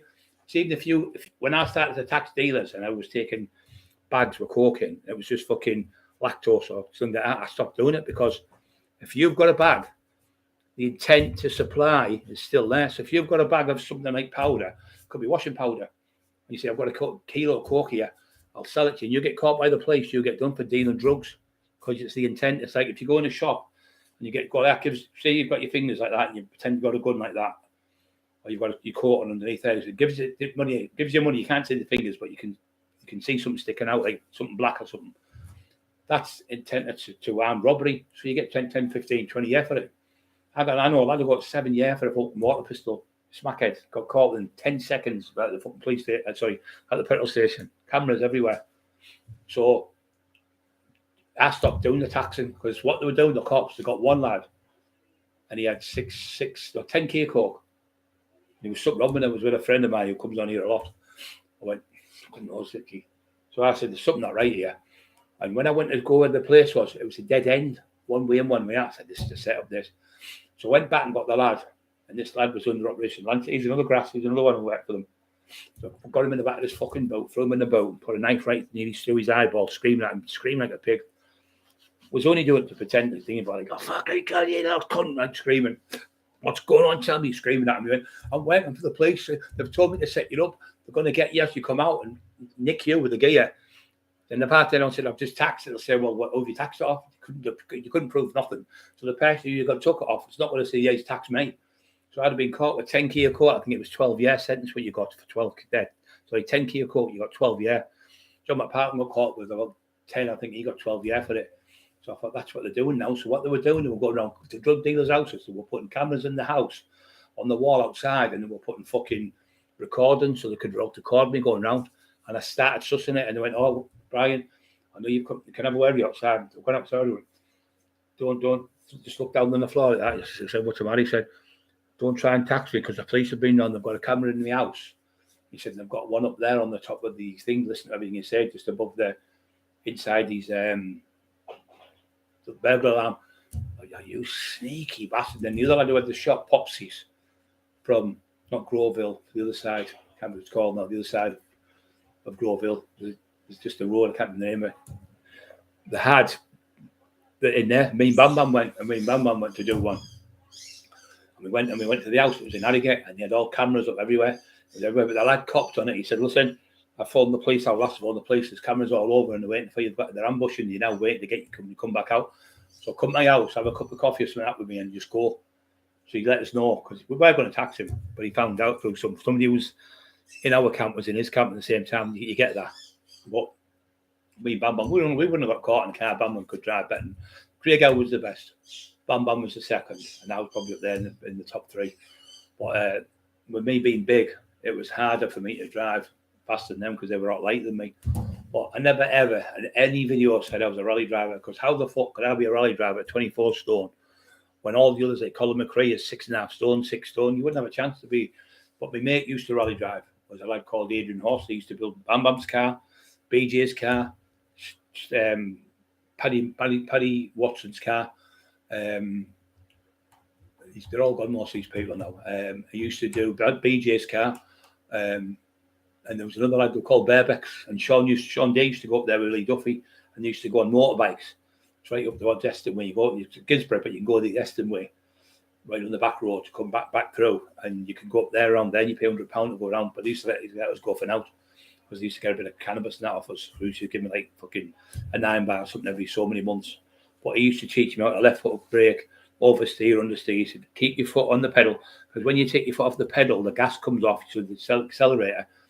So you keep your foot on the pedal, so it's full, like the pedal to the metal. Keep it there, and then you use your left foot to brake. So you go half of your foot, that bit of your foot there, you use that bit there to brake, left foot braking. And you go understeer like that, and you can go on the bend sideways. And he taught us all that stuff. Nowhere near as good as him, because I could never I could do a two-wheel, two-wheel where it's back end wheels spin. I could do the back end spin. I could never do 4 fucking wheels. I could never ever do it. Bam Bam couldn't do it either. None of us could do it, but they were semi-pro drivers. But the best one was that I called John Nelson. He had a Porsche. It was doing 220 miles an hour on the autobahn in Germany. The video did. Went fucking hell. Bam Bam had a Porsche. He had a 911 as well. That could do about, I can't remember, about 160, I think he used to do. But he never had souped up. But I had the fastest Cosworth out of everyone. Bam Bam went with me, got it. The first one I got stolen. The second one we got from Oxfordshire. And I came back, he went, this is faster than my fucking car, this. So when he got back on the next day, he drove it from Redcar, from Groveville. I went to see him. Seen his mum, Brenda, I think they call it back, which his mum called now. And then he seen his mum's a lovely lady. She's still alive, so I'm going to go and see her soon. Lovely lady. She used to do was we used to come in at 3 and 4 in the fucking morning. She never moaned. And she'd say, do you want some sauce? Because it was Bam Bam loved red sauce with parmesan. He wouldn't eat a parmesan, I said red sauce on. And we used to have a laugh in there. She'd fucking tell us off, like. And BJ used to pop in, his brother. Dangerous fucking lads, both of them. But Bam Bam's gone now. He passed away. He got cancer. Steve Mack was telling me, broke my heart when I found out. I didn't even know. Didn't have an open with me being poorly and everything. Didn't have a fucking clue. But all them people I've mentioned this on there, and they're all gone now. They've all died over the years. Fucking. It's rat poison. Well, what they do is what they're doing all is they mix heroin with rat poison, especially fucking abroad, and they send it through here, like from Afghanistan and places like that. And people are getting them, them tablets you get them, fucking diazepam. If you get them in your hand and the stuff comes off them, I was talking to these lads, I bumped into this lad, he went, I know you. He was one of the best fighters in Manchester. I never got his name. And he had this big black lad with him, and they had their own security firm. He went, you're the tax man, aren't you? I went, yeah, brother, how are you doing? He went, yeah, nice to meet you. He said, I've heard all about you, for the Manchester lads, one of the Salford guys. He said, you're a gentleman. He said, you're welcome to my house anytime. Give me his number and everything. I was just down there, to get them dodgy clothes and stuff. I was down there with my mate.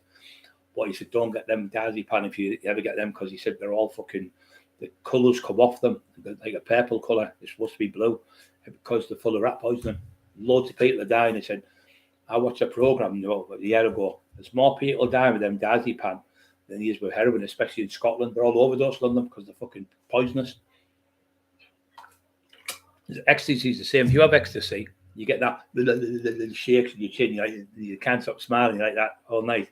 Fucking chin's killing you the next day because you're smiling. But the same thing would happen with rat poison. If you only had a tiny bit of rat poison and you ate it, it would give you the same feeling as ecstasy because it poisons you.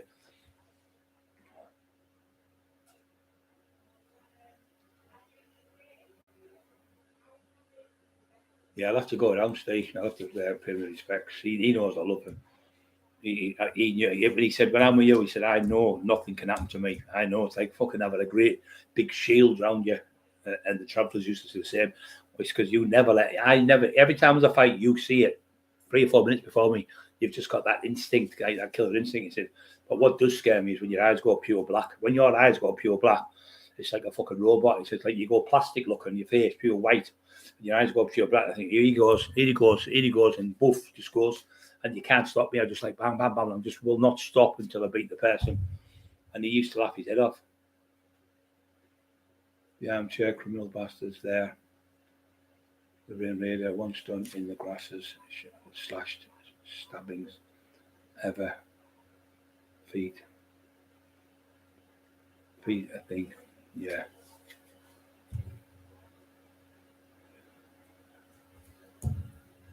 Yeah.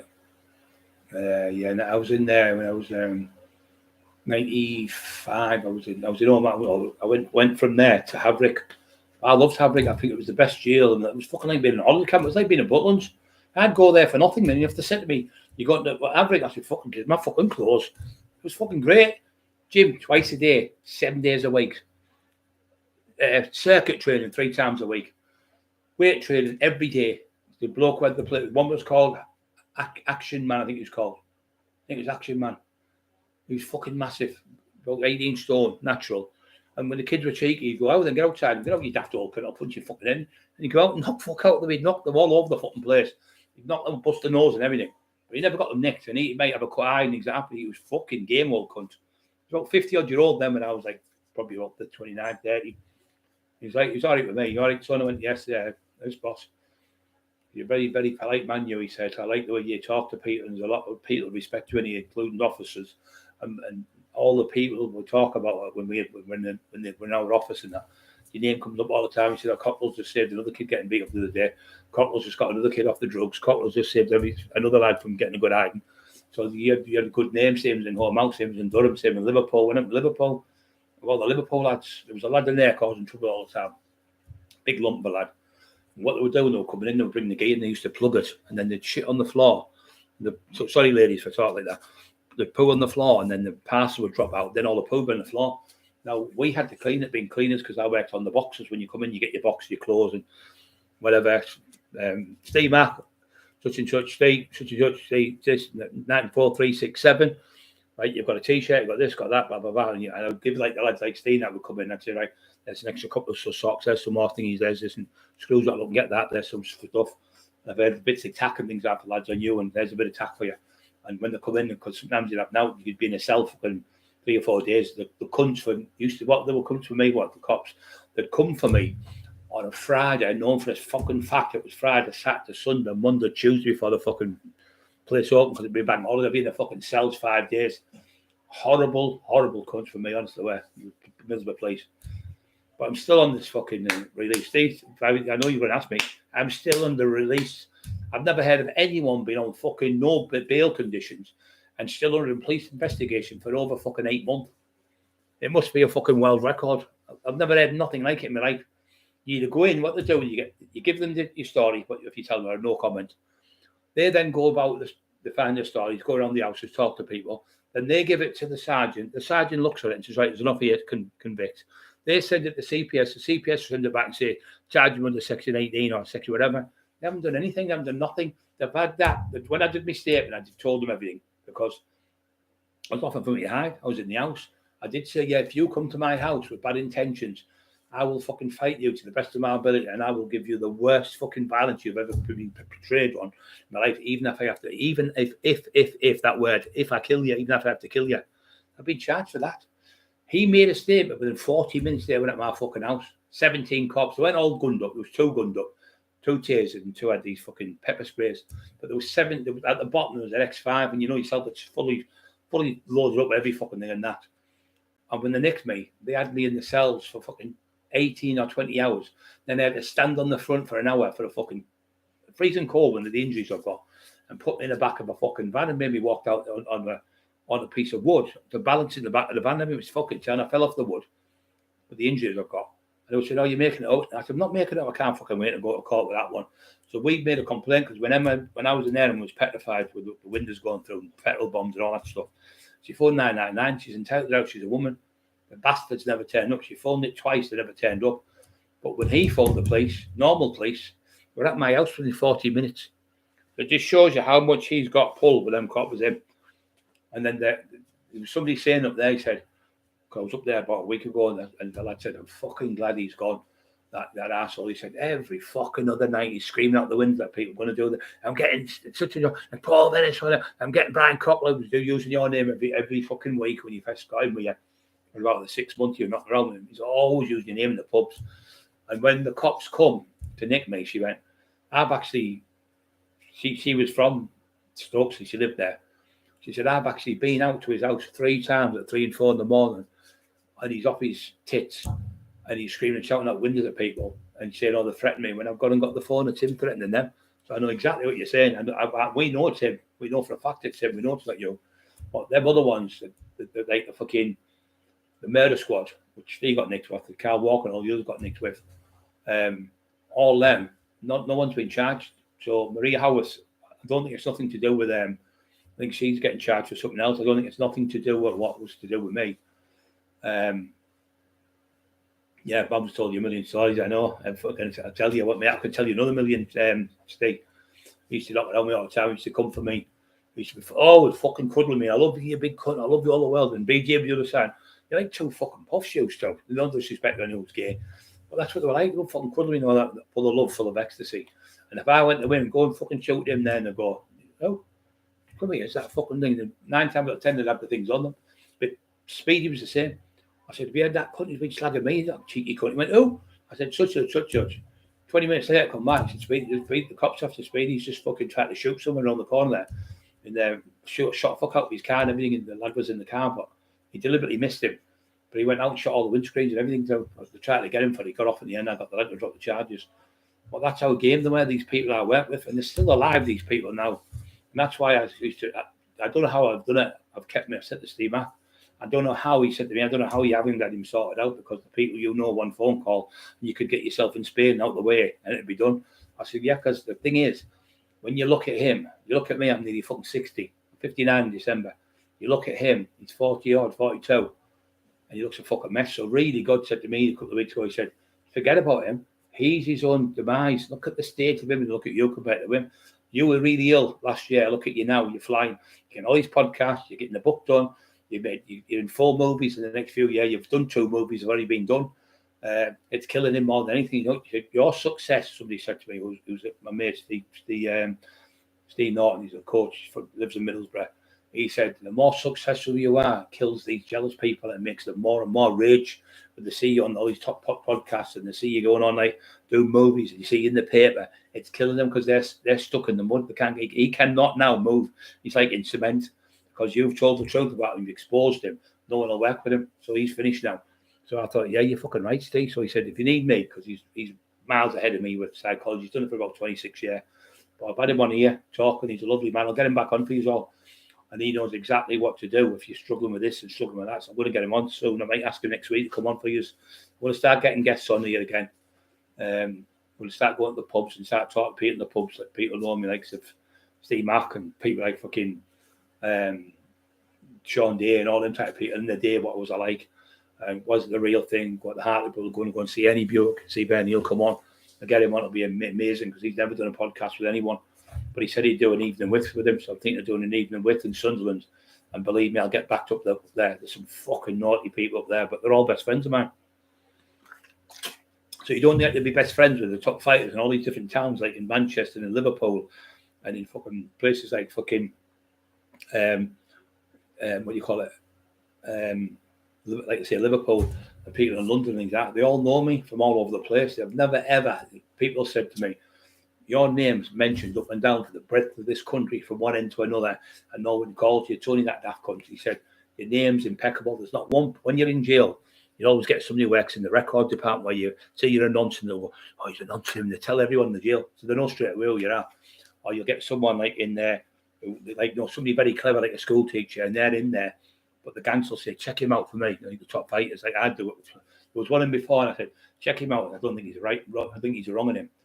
And I thought he was a bit of a nonce, but he wasn't what he was. He was a copper. He was a motorbike cop. So I was on. I can smell the cunt a mile away.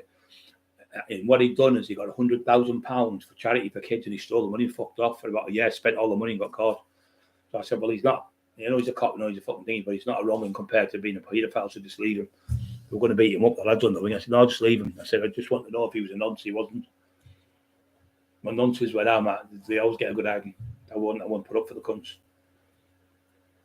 Yeah, he was ruthless, Bam Bam. I'd say to Bam Bam, oh, he's done such a, you're not getting away with that.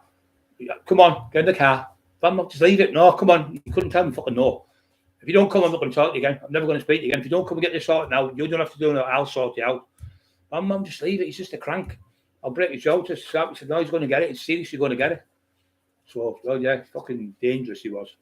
I remember one night we were in a pub and I just got out on my home leave, and it was 1996. It was about the 3rd. And I got pulled in for this Mark Sayers murder he was a great lad, Mark Sayers, from Redcar. He was a rumour saying he was going to shoot me, and I got out, and a big Chino come to see me on the Friday. And I wasn't out that Friday. It was the next Friday. The cop said this rumour. So they came to the prison, and I said, look, Mark Sayers was shot last night. This was on the Saturday, to talk to me. I don't really want to talk to you. He said, well, you've given the go-ahead. I said, who do you think I am, Don Corleone? Did he see him kissing my hand on the way down, for fuck's sake? I'm in jail. I'm not supposed to shoot someone. I'm in jail on camera all night, every night. So they said, you've given the go-ahead, because it's supposed to be him and a few other people. The same kid, Bam Bam, they call him, the other kid. He shot Speedy, killed Speedy. They said, well, there's a hit on you, they're going to kill you. So it was all fucking made up, the cops making it up just to get information. I went, listen, I'll go and see these people myself when I come out, and I'll guarantee there's no trouble. But anyway, they killed Speedy, them other ones, and they got life off 30 years. They caught them in about a couple of days. They got them. They both pleaded guilty. That idiot in the shed was going, oh, Speedy killed Viv Graham. Speedy was killed before Viv Graham. Speedy was killed after Viv Graham got shot. So it was just talking shit. And the people who killed the people who killed Speedy were caught straight away. He said it was Keith McQuaid. It wasn't Keith McQuaid. Nothing to do with Keith McQuaid. Keith had nothing to do with Speedy's murder. The two lads got caught. One was called Bowler, and the other one's called Bam Bam from Redcar. They both got caught. They've got 32 years each. And after 12 years, Bowler died. And he was only like that, Bowler. He couldn't fight sleep, but he was a fucking nightmare with weapons. And he went up, he shot Speedy in the car. He drove ill. He blew him away with a fucking double-barrel shotgun. And this idiot, even the fucking shed, saying, Keith McQuaid, no, he didn't do it at all. He just makes stories up to try and get views on these fucking YouTube channels. But I don't do that. I'll just tell the truth. If I get it wrong, I'll say, look, the other week when I told you that story, I got it wrong. It was such and such. But I don't come on here on the night. I sit and think what I'm going to say before I come on. Timmy B, you okay, mate? Barry, yes, Sherbet, you need to give me a ring. How are you getting on? Will Dickie get hiding in prison? If he's in the fucking prison where I'm at, mate, he will. Depends what prison he goes in. I know every fucker, like say Liverpool lads, Manchester lads, Doncaster lads, Durham lads, Newcastle, Sunderland, all them, wherever he fucking goes, I'll know somebody in there. Cheeky couldn't try to go to cut my throat. I'm going to let him off, Barry Sherbet. Really sees him with a little daft cunt off. Then he phoned the police on me 3 times. See, I offered him out, guys, before I was in the operation. I was still fit. I was 22, 23 stone. And I offered him out. I said, come and meet me now, you silly cunt. We'll go somewhere, just me and you. I'll come in a taxi right fucking now, tonight. Because his girlfriend, what he done is he come on, he went, I'm going to cut your fucking throat. I'm going to cut your fucking throat. Trying to sound like a traveller. But his girlfriend at the time, 4 them at the same time, she said, I think he's just done that for that little asshole from Stokesley. Did it for him. And said, I'm going to cut your throat. He said, it was 10 o'clock at night. He went, I'm going to cut your throat. I'm going to cut your throat at 3 o'clock in the morning. I said, well, can you do it now? I'm bored. He said, you're dead. No, I'm not. I'm talking to you. And I just kept dead calm to the screaming and shouting. He just fucking, he put the phone down. But I got, a couple of days later, we got the phone call tell us everything what happened. And that was there who reported him having a gun in the house. He got caught with a gun in the house. He got off again. So these snitching cunts get off all the time because they went with the police. But how could the police let Pondo hurting children, raping people, get away with it? That's what cops are like, and they're fucking vile. They'd rather let a fucking nonce grass somebody up and get somebody jailed than put the nonce away. It does me head in. There's no such thing as grass in a nonce. There's no such thing. You're doing society a favour. If someone out there now has been sexually abused by someone, go and phone 999 and phone the police. Tell them I fucking told you, and make a statement against them. Anyone at any age, when you were done, whatever, make a statement, because if you sat there and it's doing your head in, go and get it off your chest, because these people can go on to another victim, make people's life a fucking misery. And sometimes they'll go and kill someone, and you could be the one who prevents that. You're not a grass for making a statement against paedophiles. You're being a human being, a decent human being, and stopping some girl or man or woman being raped or sexually abused like you've been abused. How you wouldn't want whatever's happened to you to happen to somebody else. Think of it like that. And I've done this to loads of women where I've got in the court. I've took the court on my own. I took one to court, and he got fucking life. I think he got about 3 or 4 life sentences. He was a taxi driver. He was coming home and going, "Oh, do you live with you? I live on my own," and all that. And he was coming round. He was coming over there. He was coming round about 5 o'clock when it was dark and dark nights. He was going in the house and raping them from Thornaby. Thornaby was from, and he got in one house. Oh, my husband's out. She said he didn't get home until about 6, and it was about 4 o'clock. Anyway, she went in, and then he come behind her, and he got in the house, and she screamed, and her husband was in the living room. He come home early. He got a flyer. He jumped up and started fighting, and he was really fucking strong. He was fighting, so obviously he was in fear of his life. So he got away. But he did about, I think, 6 girls he did. I think he raped 4, and he sexually abused 2. I think he got something like 3 or 4 life sentences, but they were scared to go to court. And the vet would, my friend said, "Brian, would you go to court with these girls? Just walk them into the courtroom because they're scared." So I went down there, and I fucking stood with the girls. The cops, "What are you doing here, Brian?" I said, "I'm escorting the girls." Brilliant, thanks very much. The cop, I said, "Look, whatever you've on one side of the fence, I'm on the other. You've took the thing you do the law. I respect you for that. But I'm on the other side. But I'm here now to help you and help these ladies here to put this animal away. So thanks very much."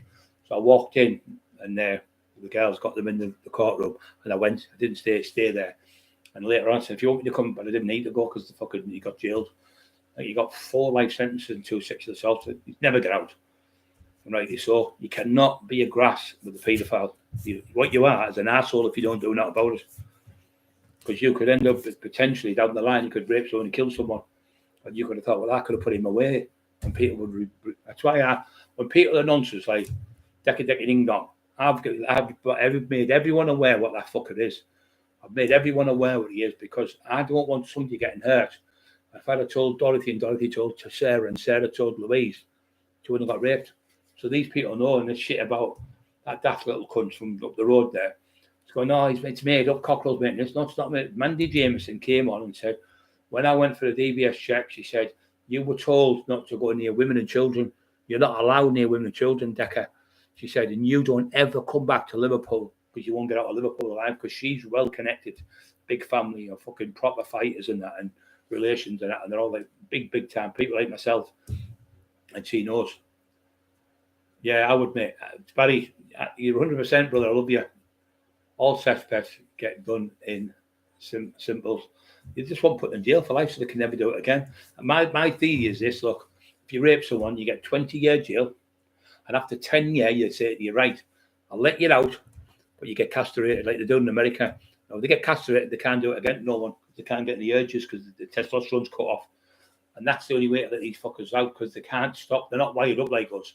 They're wired up like the Tin Man, like the fucking Decker, like the other fucking what. They're all these nonsense. I mean, sitting on a train doing that. How can you physically get an erection sitting on a train where there's men and women walking up and down the guard and children playing on a train at 3 or 4 o'clock in the afternoon, and he's doing that and getting excited over it? That shows you what he is. He loves because they're there. The thought of getting caught off in the excitement, that's what gives him the buzz.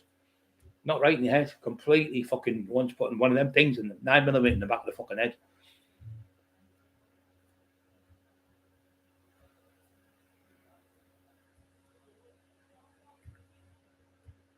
Yeah, good evening to you. How are you talking to me? So yeah, me and Bam Bam, we fucking hated nonsense for paedophiles. We hated them. Couldn't stand them. Anytime we had a chance to do the cunts in, we did. Seriously done them in. Fucking seriously done them in. Speedy was the same. We fucking hate the cunts. Yeah, the simple one, the one down in the one fucking, I've got no sympathy. Don't forget to push the like buttons, guys. I haven't said that tonight. And I'm poorly only got 50 people on. So you need to catch up to the 100. By the way, last night, I think we've got something like nearly 150 like buttons. So if you don't like paedophiles, push the like. If you don't like paedophiles, push the like buttons. But these fuckers who are hanging around with him, like that horrible little cunt. He's doing all the videos for him. He's doing all the videos for the man in the shed. He's doing all that shit. These fuckers, I'll get paid. There's a thing called payback. There's a thing called karma that's coming to that fat cunt. You can see his demise. He's fucking fell to pieces. He's gone completely. Like Decker's the same. He's another wrong one. I mean, me and Barry Sherbert had this conversation. Now, I'm only putting him down here. But when you're going to fight him in the ring for money, and I don't mean disrespect to Paul Bennett or anybody like that, I would say to Paul, don't do it, because you're giving him money to put in his pocket to sexually abuse more children. I would say to any fighter, I said it to Lee, I said it to Matt Legg, I said I wouldn't fight him in a million years, not through fear. I'd go back to the cunt, but I wouldn't go to a fight to fight him to where he made money. So if I get fit, I'll smash his fucking teeth in 2 seconds. I'd do that daft cunt. I've seen him stops like that every time he throws a punch. He hasn't got that bang. He hasn't got that snap. And all the fights he had nearly were fiddled. Julian Francis threw that fight for $2,000. He took a drop. See, same as the other lad from Liverpool. He took a drop for $2,000. It was all fixed. 3 fights he had.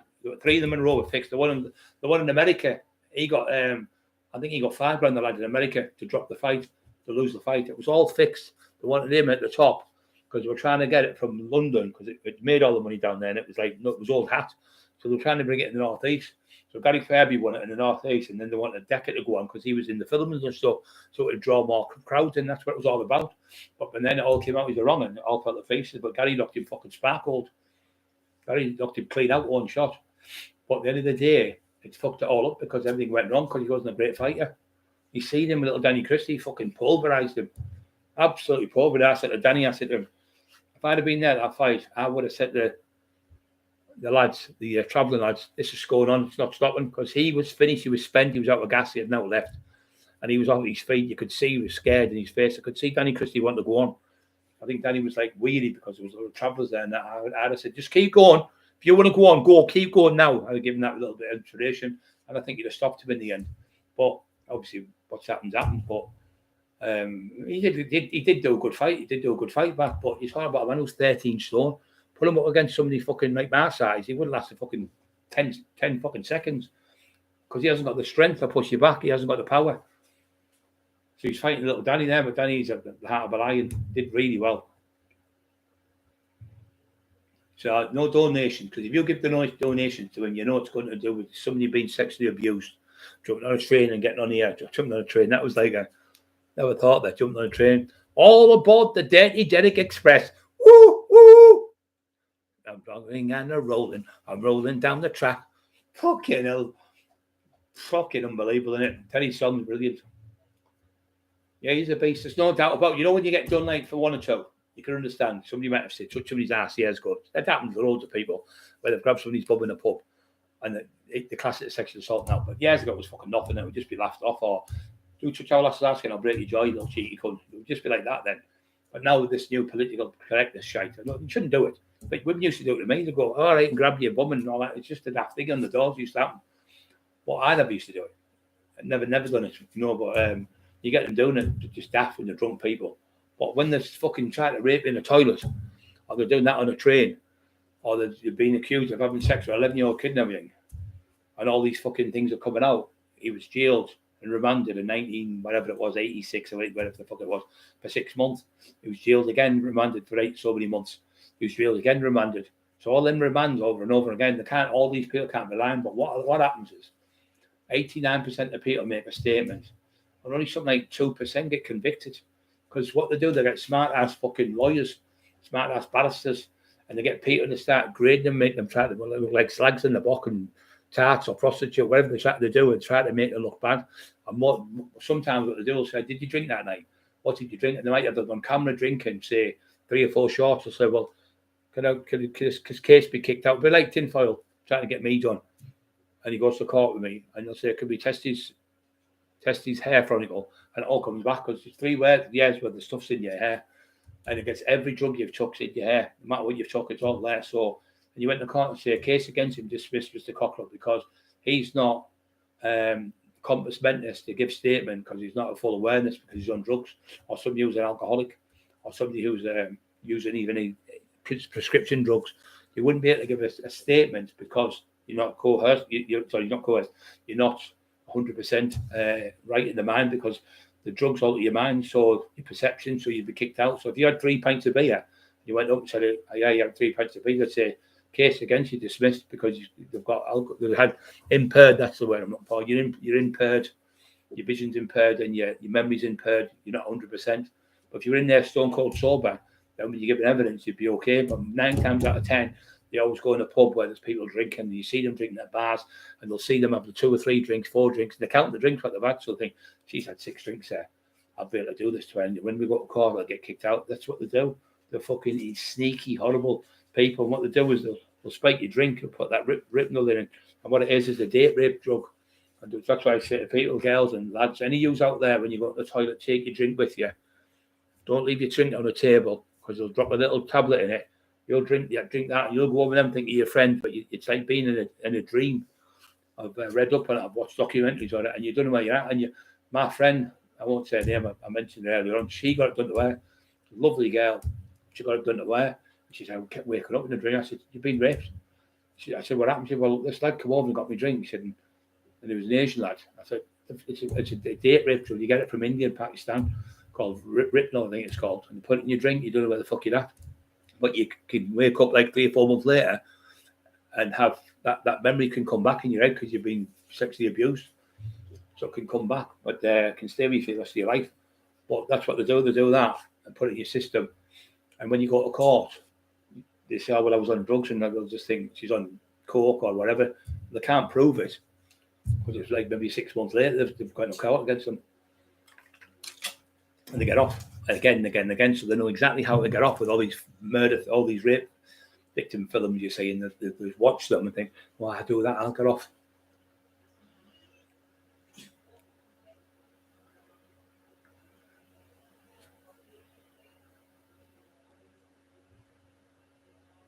Yeah, but Danny was only 13 stone. Decker was fucking 18 stone at the time when he fought him. Yeah, the oral rapes are the oral rapes was the 11-year-old. That was an 11-year-old girl. That she said it's not penetration. The policewoman, you can hear the policewoman saying, "Yeah," because what happened is anyone can phone the state. That couldn't do as well. You can't just phone for DBS. You can if you're working with someone like John McLean phoned up and they said to him, "Can you come down?" Now, the reason why John went down there, because the COVID wasn't on, and he went down, and they sat him down and said, "He's a significant risk to women and children. The pictures you've seen on that thing and everything is him on the train. But we are telling you now, he's a significant risk to your women and children, so keep your kids away from him." So John just moved his house, took all his stuff away, moved away from him, and got away from him. That's the best thing he done.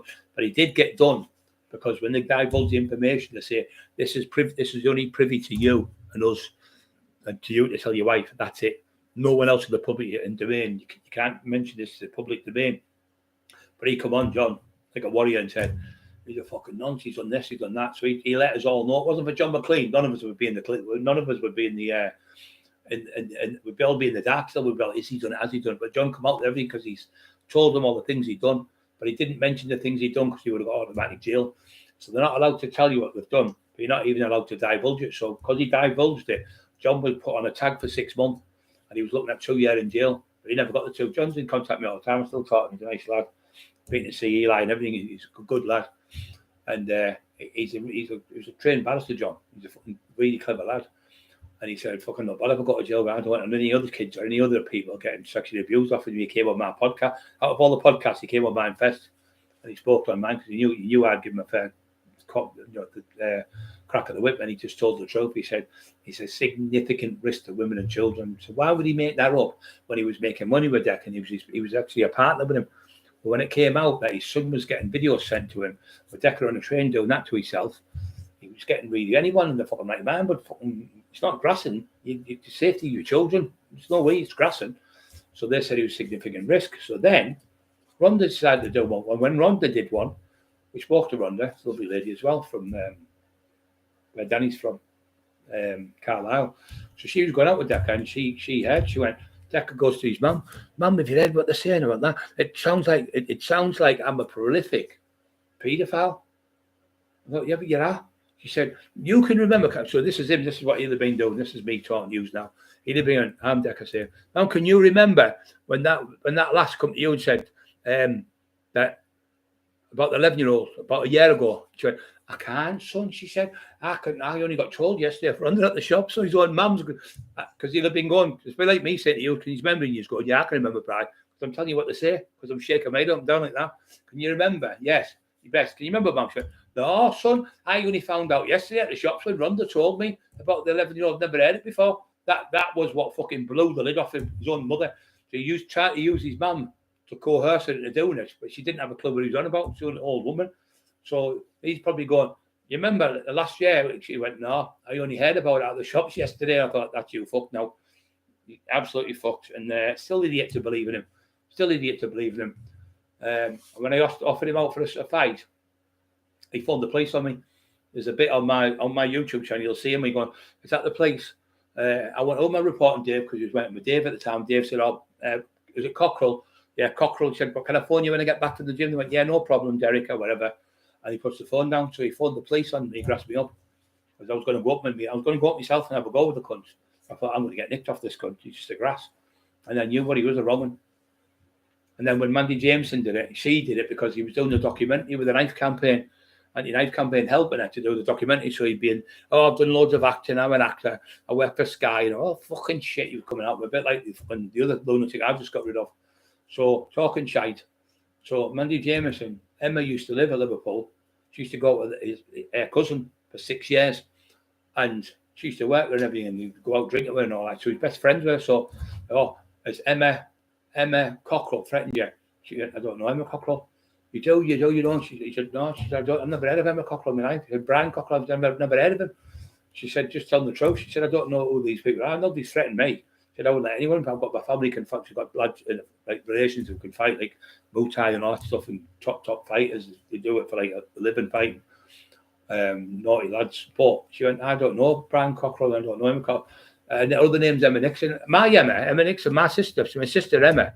So that fucking blew. So all the people, Decca, in the world, you never thought that God would have you go to where. And Emma was her best friend for 6 years, like a sister. So she come on and she said, well, Emma didn't want to go and tell her because she loved her. And she thought it would be, even though she didn't like Decca, she thought, I'll let her still do it for the son who got stabbed to death in Liverpool, the young kid. I think he was about 12-year-old. So she didn't want to say to her, don't do it because of me, because I've told you. So she never told her. So then when she got a phone call off Mandy and said, it's me, she said, hey, how you doing? They were on the phone for 4 fucking hours talking. But you could tell they were dead happy to talk to each other. And she turned on and she said, I won't be doing nothing with him. The police turned on. Mandy Jameson's on my live if you see it. And she says, you, lovely. She said, when I went to the police station, got my Claire's law and my Sarah's law, both of them are horrific. What's about you, about children, about women. You're not allowed to be near children or women or me. But don't ever come back to Liverpool. Don't ever come back. I'm warning you. You'll never call you Helen Dennis. Don't ever come back to Liverpool because you'll never get back here. You'll never get out of Liverpool alive. She said something like that. And that was it. So he was saying, the Cockerills are threatened there now. She went, Brian Cockerill and Emma Cockerill are lovely people. I spoke to Brian. You just want to give him a big hug. You can tell he's just a big teddy bear. And she's a lovely man. And Emma, I've known for 6-7 years. I've never seen him for loads of years, but she said, she's like my sister. I love her all the world. And that made him look a fucking clown then, because that was like God helping us, because we were looking like fools in a way. But when it came out, Emma knew her, and then she came on. She said, you're not allowed near William and Chill. So why would she say it? Why would Rhonda say it? Well, I'll tell you about Rhonda, what she done. Rhonda found out about this, and Rhonda phoned up the police station. Now, Rhonda, what happens is you have to go down, make an appointment to see someone, like I say, a policewoman. You go in the room, they divulge information like they did with John. They did the same as Mandy Jameson, but with Rhonda, it was different. This is how bad luck it is for you. God, this is God again. So what happened is, Rhonda phoned up. She said, yes, PC, WPC, whatever, the police woman. Look at that little bastards, cut me. So anyway, they said, oh, well, usually what we do, we make an appointment because of the COVID. Remember, you're only allowed 3 people in. We can't let any more in. There's 2 in the station, and there's me, that's 3. So you come out before, so the rules would be, they'd be in trouble. So can you come, can I do it on the phone? He said, yeah, can I put? Anyway, she did it back on the phone, the back. She started talking on the phone. She said, well, what it is, in 1988, he was done for such and such, and he was remanded for, I can't remember the exact date, so 6 months. The next one was 11-year-old, 3 times sex. Right? Can you say that? She said, I nearly dropped down dead. She said, 11-year-old. How old? She said, 11-year-old. I think it was 3 times. I'm not 100% sure, but you can watch it on the video we've got on our YouTube channel if you look through it. She said, 11-year-old, but it wasn't penetration. It would have been oral or masturbation or whatever, she said to her. And she said, I was feeling sick, Brian. Don't forget to push the like buttons, guys. So then she turned on, she said, then there was another one, a 13-year-old. Then there was another one. Then there was another one. Then there was another one. There was another one. Oh, fucking hell. I think it was like 9 different girls and women he abused or this period. And he'd been locked up on. There was that strong, the evidence. They remanded him all these times. She said, we know if you look at the MO, it's the same MO every so many months. He does it every 6 months, every 5 months, every 4 months, things like that. So it's the same type of thing over and over again. Then he got done for the girl. Then the club, I knew the dominant went there. He went in. The girl was in the toilet. She went in. He went in the toilet and, you all right? He said to her. She said, oh, yeah, I'm all right, thanks. And the next minute, he grabbed her and tried to pull a dinghy down and have sex from behind her. He didn't just smack her on the fucking ass. He tried to pull a skirt off and have sex and bend her over the toilet. She screamed. Another girl said, hey, help, help. So the doorman ran in and chased him out of the club. He never ever went back to that club. He kept away from it. So that's what happened with him. He's a fucking liar. And that's why he's just an animal what he's done. So he's fucked off over there. Come on. Where the place where it's, I don't know, the fucking pennies to buy food and stuff. Imagine the people who are selling themselves over there to feed the family and that. He'd be getting them for now. He's got the women are all lovely over here. This, that, and the other. But he's over there and he was a fucking. So Monday came out with it. So why would she, see, the thing is with this one, you can hear the police officer's voice and you can hear the genuineness in her because she's just doing a job on a desk and talking to her from the desk, I think she's at. And she's telling her the scripture. I'll just get the stuff up on the computer. And you can see it's not real. He's saying, it was somebody else pretending to be the police. Tell him either way it's the fucking police. Then he's on another one going, can they I make a phone call about such and such? He just never stopped. It's like him, the other one, him and his mate, the Tin Man, they're fucking non-stop grassing people. And then as soon as you off them out for a fight, they're on the phone to fight you. They're screaming at people and saying he's done this to me, he's done Philippines. Yeah, having a video call off Decker. Knew he was in. Yeah, just fucking weirdo. So he's got off with it, Al, because he's fucking got over there. He didn't come back, I don't think.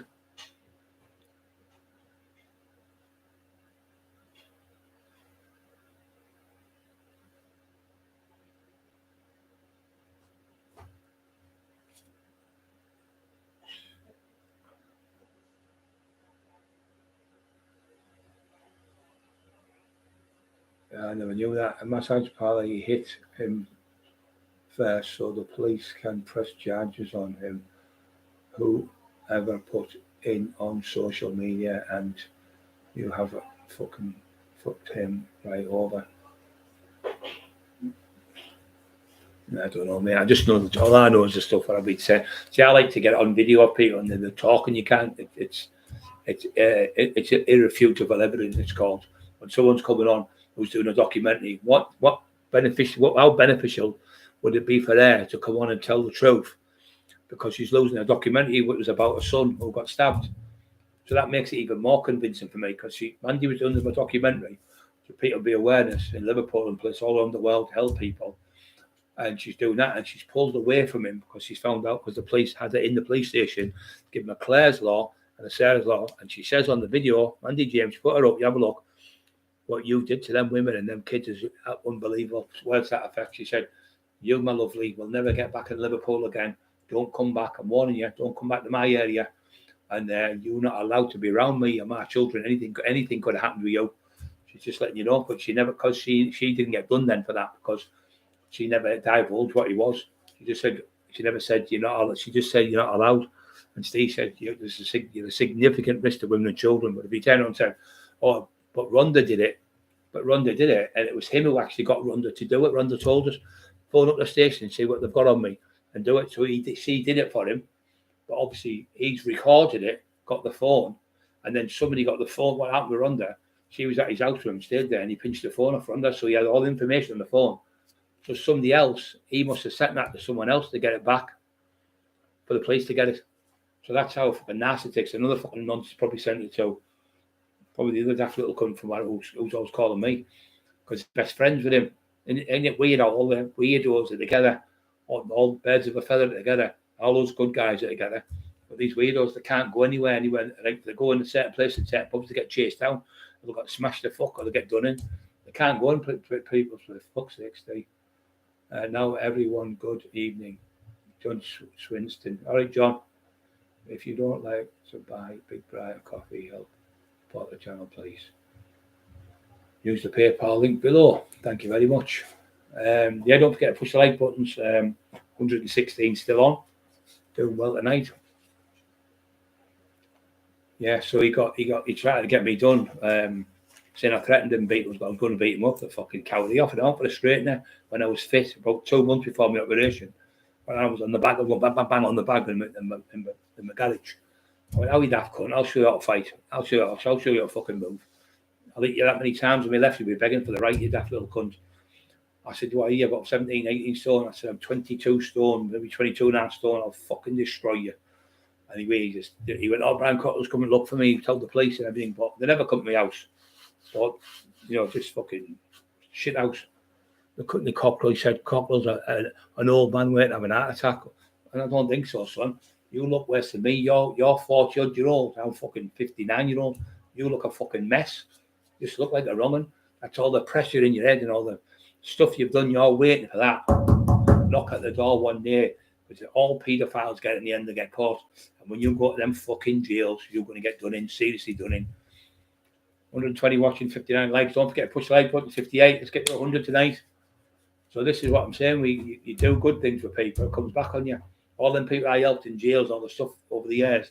When I've gone back to jail, they went, oh, Brian, we've got this. Curry comes on, mixed martial arts lad comes on and said, when I was in jail, Brian would just say, stop shouting out the windows. And they'd all just stop at the windows. That's how much power he had in our mouse. 1,000 fucking prisoners in there, and he'd shout at the window and they'd stop. Or they'd come to when they got paid, they'd come over to Brian, I've got you that for helping us with that. Or I'd teach them about training, or I'd be in the gym saying, oh, I'll do this. I've got you there, Mars bar there, big fella. And they'd give me bits of food and all that just for nothing, just for helping them or keeping them out of trouble. I used to do talks to say, look, don't burgle people's houses. Because when you burgle somebody's house, even if they say, what about millionaires? It's just the same. You could get a lad off a council estate and do really well for himself, like the lad I was telling you about with the £2 million house. But he could have 2 little trinkets or 1 little trinket in that house off his great grandma. It means more to him than anything in the world. You steal that, it might be worth a £5, but that means more to him than the house that's worth £2 million. So when you go into somebody's house, like Englishman's homes, his castle, no one should be robbed, no matter how much money they've got. Warehouses, things like that, totally different because there's no one in them. But when you go robbing a house or someone in, there could be some old person in bed that could get up and you could frighten them to death. You'll get done for manslaughter. You get 10 years up your ass. But you're obviously like me coming into your house and robbing your bedroom and your stuff and your lass's stuff. You wake up enough and you think, oh, fucking all my stuff's gone. You'd be devastated. So put yourself in their shoes before you do these burglaries and rob people's houses, because it's a really bad thing to do, robbing houses. Especially with good people when they're in bed at, say, 2 and 3 in the morning, you're breaking in old people's bungalows and things like that. It's not nice, because then you're known as a wrong when you do that. Because that's like you're only preying on them because you know there's no comeback of some 80-odd-year-old. That's why they do it, these people. They know there's no comeback because they're too weak to fight back. Bloody hell, we've been on that time. Fucking hell, need 2 hours I've been on. Flew in it, guys. I've got lots of stories, like the old prison stories and everything. Loads of stuff. Ever hope you're around doing well at life? Any of the family, sorry, not been in much. Football season has started. PK up for my team of us all. Yeah, the fucking Man United are shite and they're absolute garbage. I think they play tonight, don't they? Is it tonight or tomorrow? fucking garbage they are, aren't they, the fucking team? That had been Ferguson. They'd have been kicked out, Anthony. That other fucker who's all got bad legs, he'd have been fucking gone. Martial been something like 20 games out of 70 games he played. But that was somebody at work for you saying, I've clocked in 20 times out of 70 days. You say, fuck off, you sack, get out, fuck off. He's on £350,000 a week. He's played 17 games in 2 years. The other one, that Sancho, 350 grand a week. And he's arguing with the man and calling the manager. Fucking wouldn't have happened if Ferguson was there. They fucking threw him out the fucking boot, him right up the fucking ass and kicked him out the door. I remember Jack Stamp called him in a book. He said, hey, you, at a petrol station, what? Get your stuff out the locker and fuck off. Sacked him on the fucking, before he got to the training ground. That was Ferguson. Old school, fucking didn't give a fuck. He sacked, calling me in fucking books. And he's right. He's the manager of the club. You can't, because like working at a company, and you start calling the boss is going to get you sacked. And that's what's happening. These fuckers, like Ronaldo started it all off with his that little fucking twistedness. Thinks he's better than anyone, better than everyone. He was better than everyone one time. But you can't talk to people like shit in Manchester United or Liverpool or Sunderland or Newcastle or Middlesbrough. No one's bigger than them teams. The team's bigger than any player that ever been there. And you should respect that. And you what you're doing, what you're doing, you're getting young kids probably, they'll start copying off what you're doing on the field, on playing for the school teams and things, because they're going to emulate the heroes. There's too much of people trying to be, they're going on and slapping people on these TikToks, or the fuck they call them, TikTok, fucking tick knocked out. Just ridiculous what they're going on with these football teams. And little kids, like I say, are watching it. And things, the fucking world's gone mental. 120 watch, 59 thumbs up, 61 thumbs up. Don't forget, because I'm going to go on about a few minutes. Besides, really, yeah, now.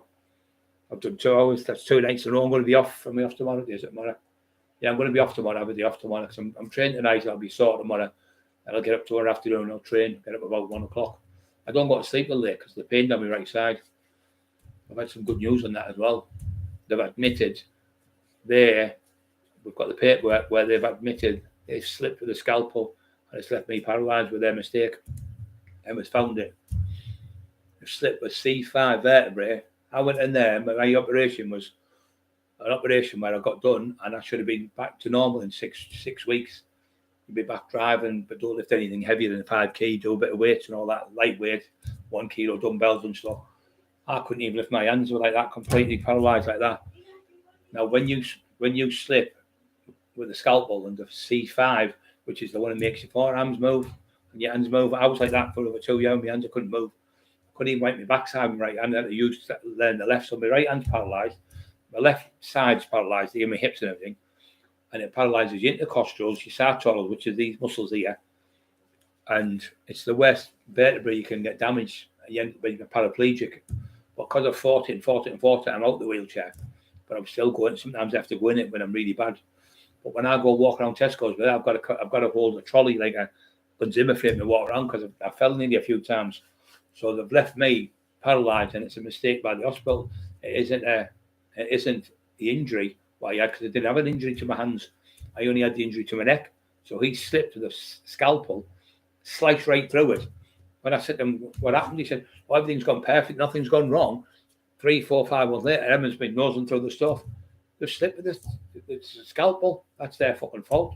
So I've been on the phone with these team now, so I'm going to sue them. Fucking terrible. So they've left me paralysed, and they've never even sent anyone to my house to look at me, no physios or nothing. They sent me out, right, home with no medication. They sent me home with no bed. We were supposed to have a hospital bed. They sent me home with the floors were wood. When I got out of the bed in the middle of the night and slipped, they sent me home with no place to get washed. I had to go up the stairs. I couldn't walk up the stairs. Emma was looking after me on her own. In the end, the social worker came on and said, this is the worst discharge I've ever seen in 27 years. Disgusting. So they got 5 lamps, care workers, 5 people coming out a day, 3 times a day to look after me. Poor Emma was doing it for about 20 days on her own. She was fucking exhausted. And the dog, Scrappy and that.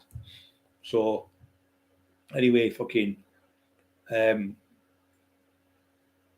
come forward now and admitted they've slipped with a scalpel, and they're the top surgeon. He went, well, you came in here, you were training. On the day you came in, you were shadowboxing in your house. You've got videos of it. on the day before you're walking with a 10-stone dog and you're pulling him back. The day before you come, you trained.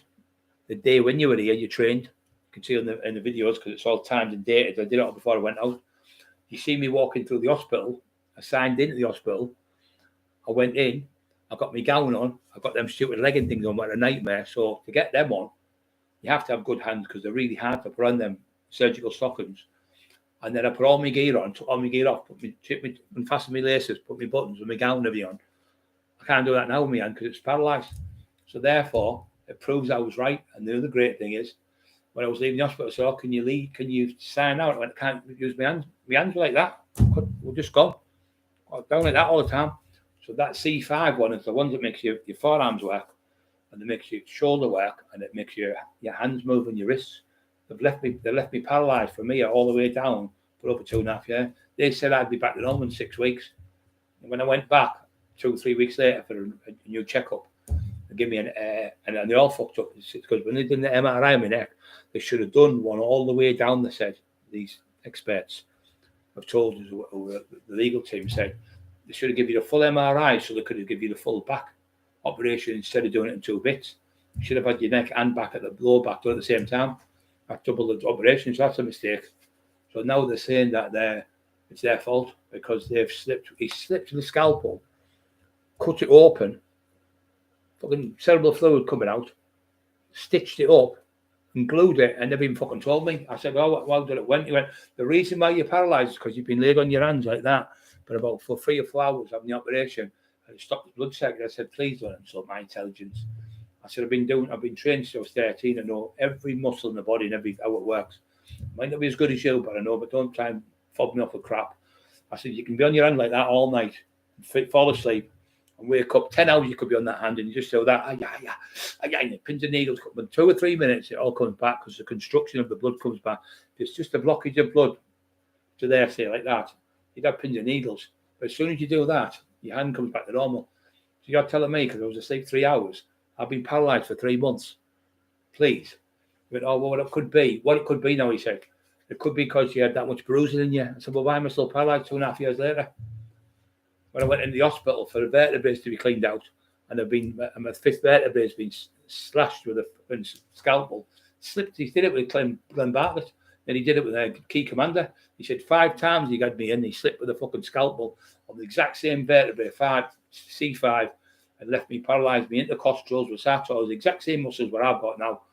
The same paralysed with. He done the same to key commander, who's allowed to come up, fix my windows, and then Glenn Bartlett, who has this is Joe Essex and all them fucker. He has the other one up here. This is the Newcastle fucking lot. I can't remember what it's called. He looks after them. He limousines them about. He has his own business and he has just the airports. He has all the football team. He went in for the same operation. He woke up in the middle of the night. His vertebrae was split open off the same doctor. I don't know which vertebrae it was. It was split, and he had to rush him in hospital, and it was leaking cerebral fluid. So that's 3 times he's done it in 3 years with 3 different people. But I know I haven't even done my research. He said, "Why he's done it too?" Fucking left me paralysed because of his mistake. Terrible. Very sure, but he was still abroad. I was on the remand the other week, according to the fucking idiot on remand. I just thought, because I was bad, I thought, just let it go a little longer. And you watch the little clown come forward. I've given the ball to run with. And he's running around with it. He's in jail. He's been done for this. He's been done for that. I've never even fucking seen the place. Been in the house all this time. Clown.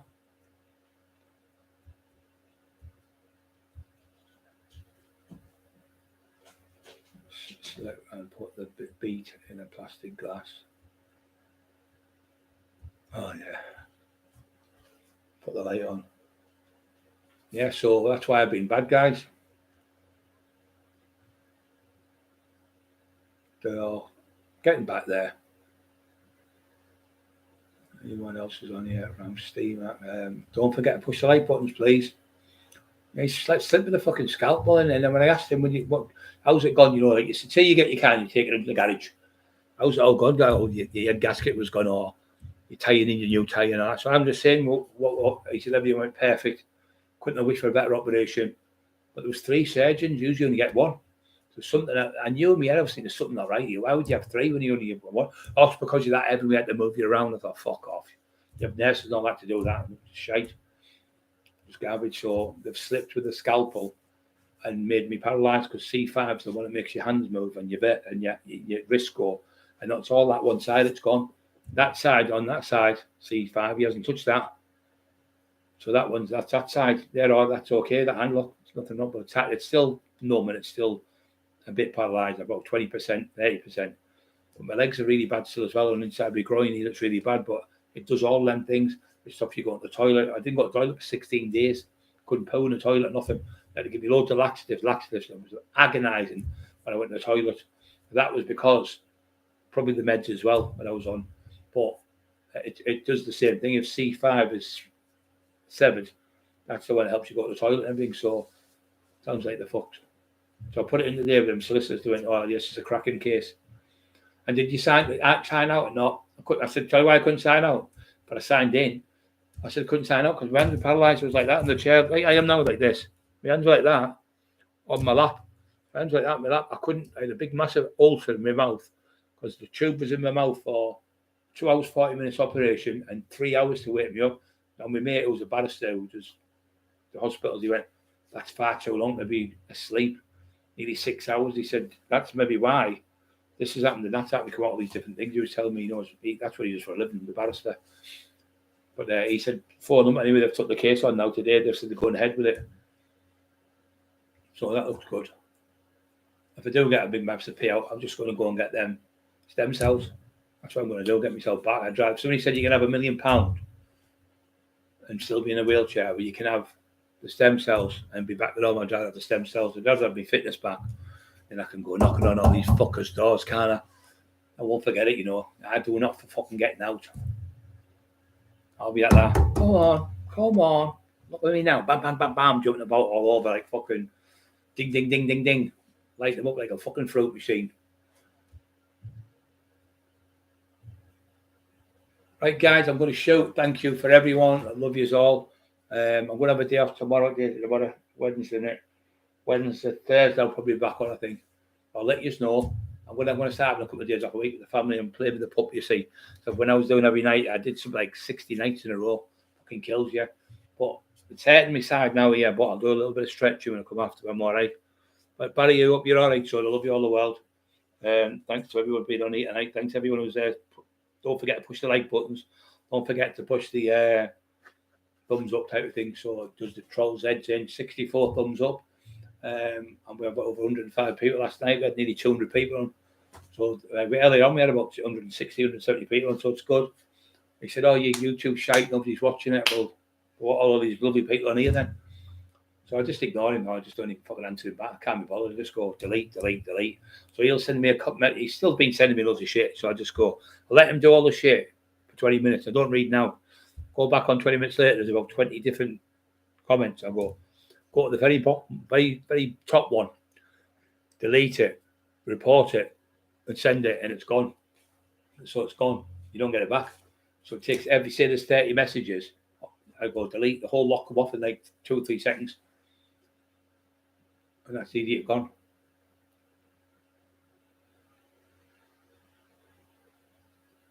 Yeah, I used to love dancing. You know, the rave dancing. I was fucking brilliant. Bam Bam couldn't dance to save his fucking life. I used to be all the time, all night dancing. Fucking loved it. I'm thinking of getting another rave club, tell you the truth. I'm thinking of getting another one next year. On the rave club in Teesside. I'm all night, yeah. That'll do the fucking heads in. Right, I'm going to show, guys. So I've been on for nearly 2 hours now. 66 on. And I love you all. Thanks for watching. And this is the nightmare bit. No, can't do it. Not working. Not working. She's expert. Right, guys. Thank you. 2 hours I've done. Come on. 89 people still watching. Thank you, guys. Oh, my back. It's good, that. Really good.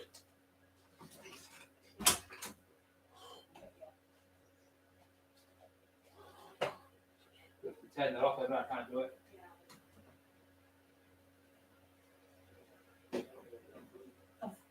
you want to stick on in? I've got a good message.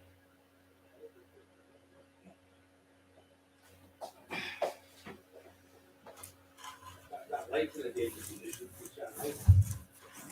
Which light? I don't know where the mouse has gone. Where's this mouse thing on here? I can't find it. Ellen, hold on. I can't even think it. Come on, what's she done with it? No, it's not working. Oh, nightmare. Oh, hell. There it is. Just turn it off. There it is. Done.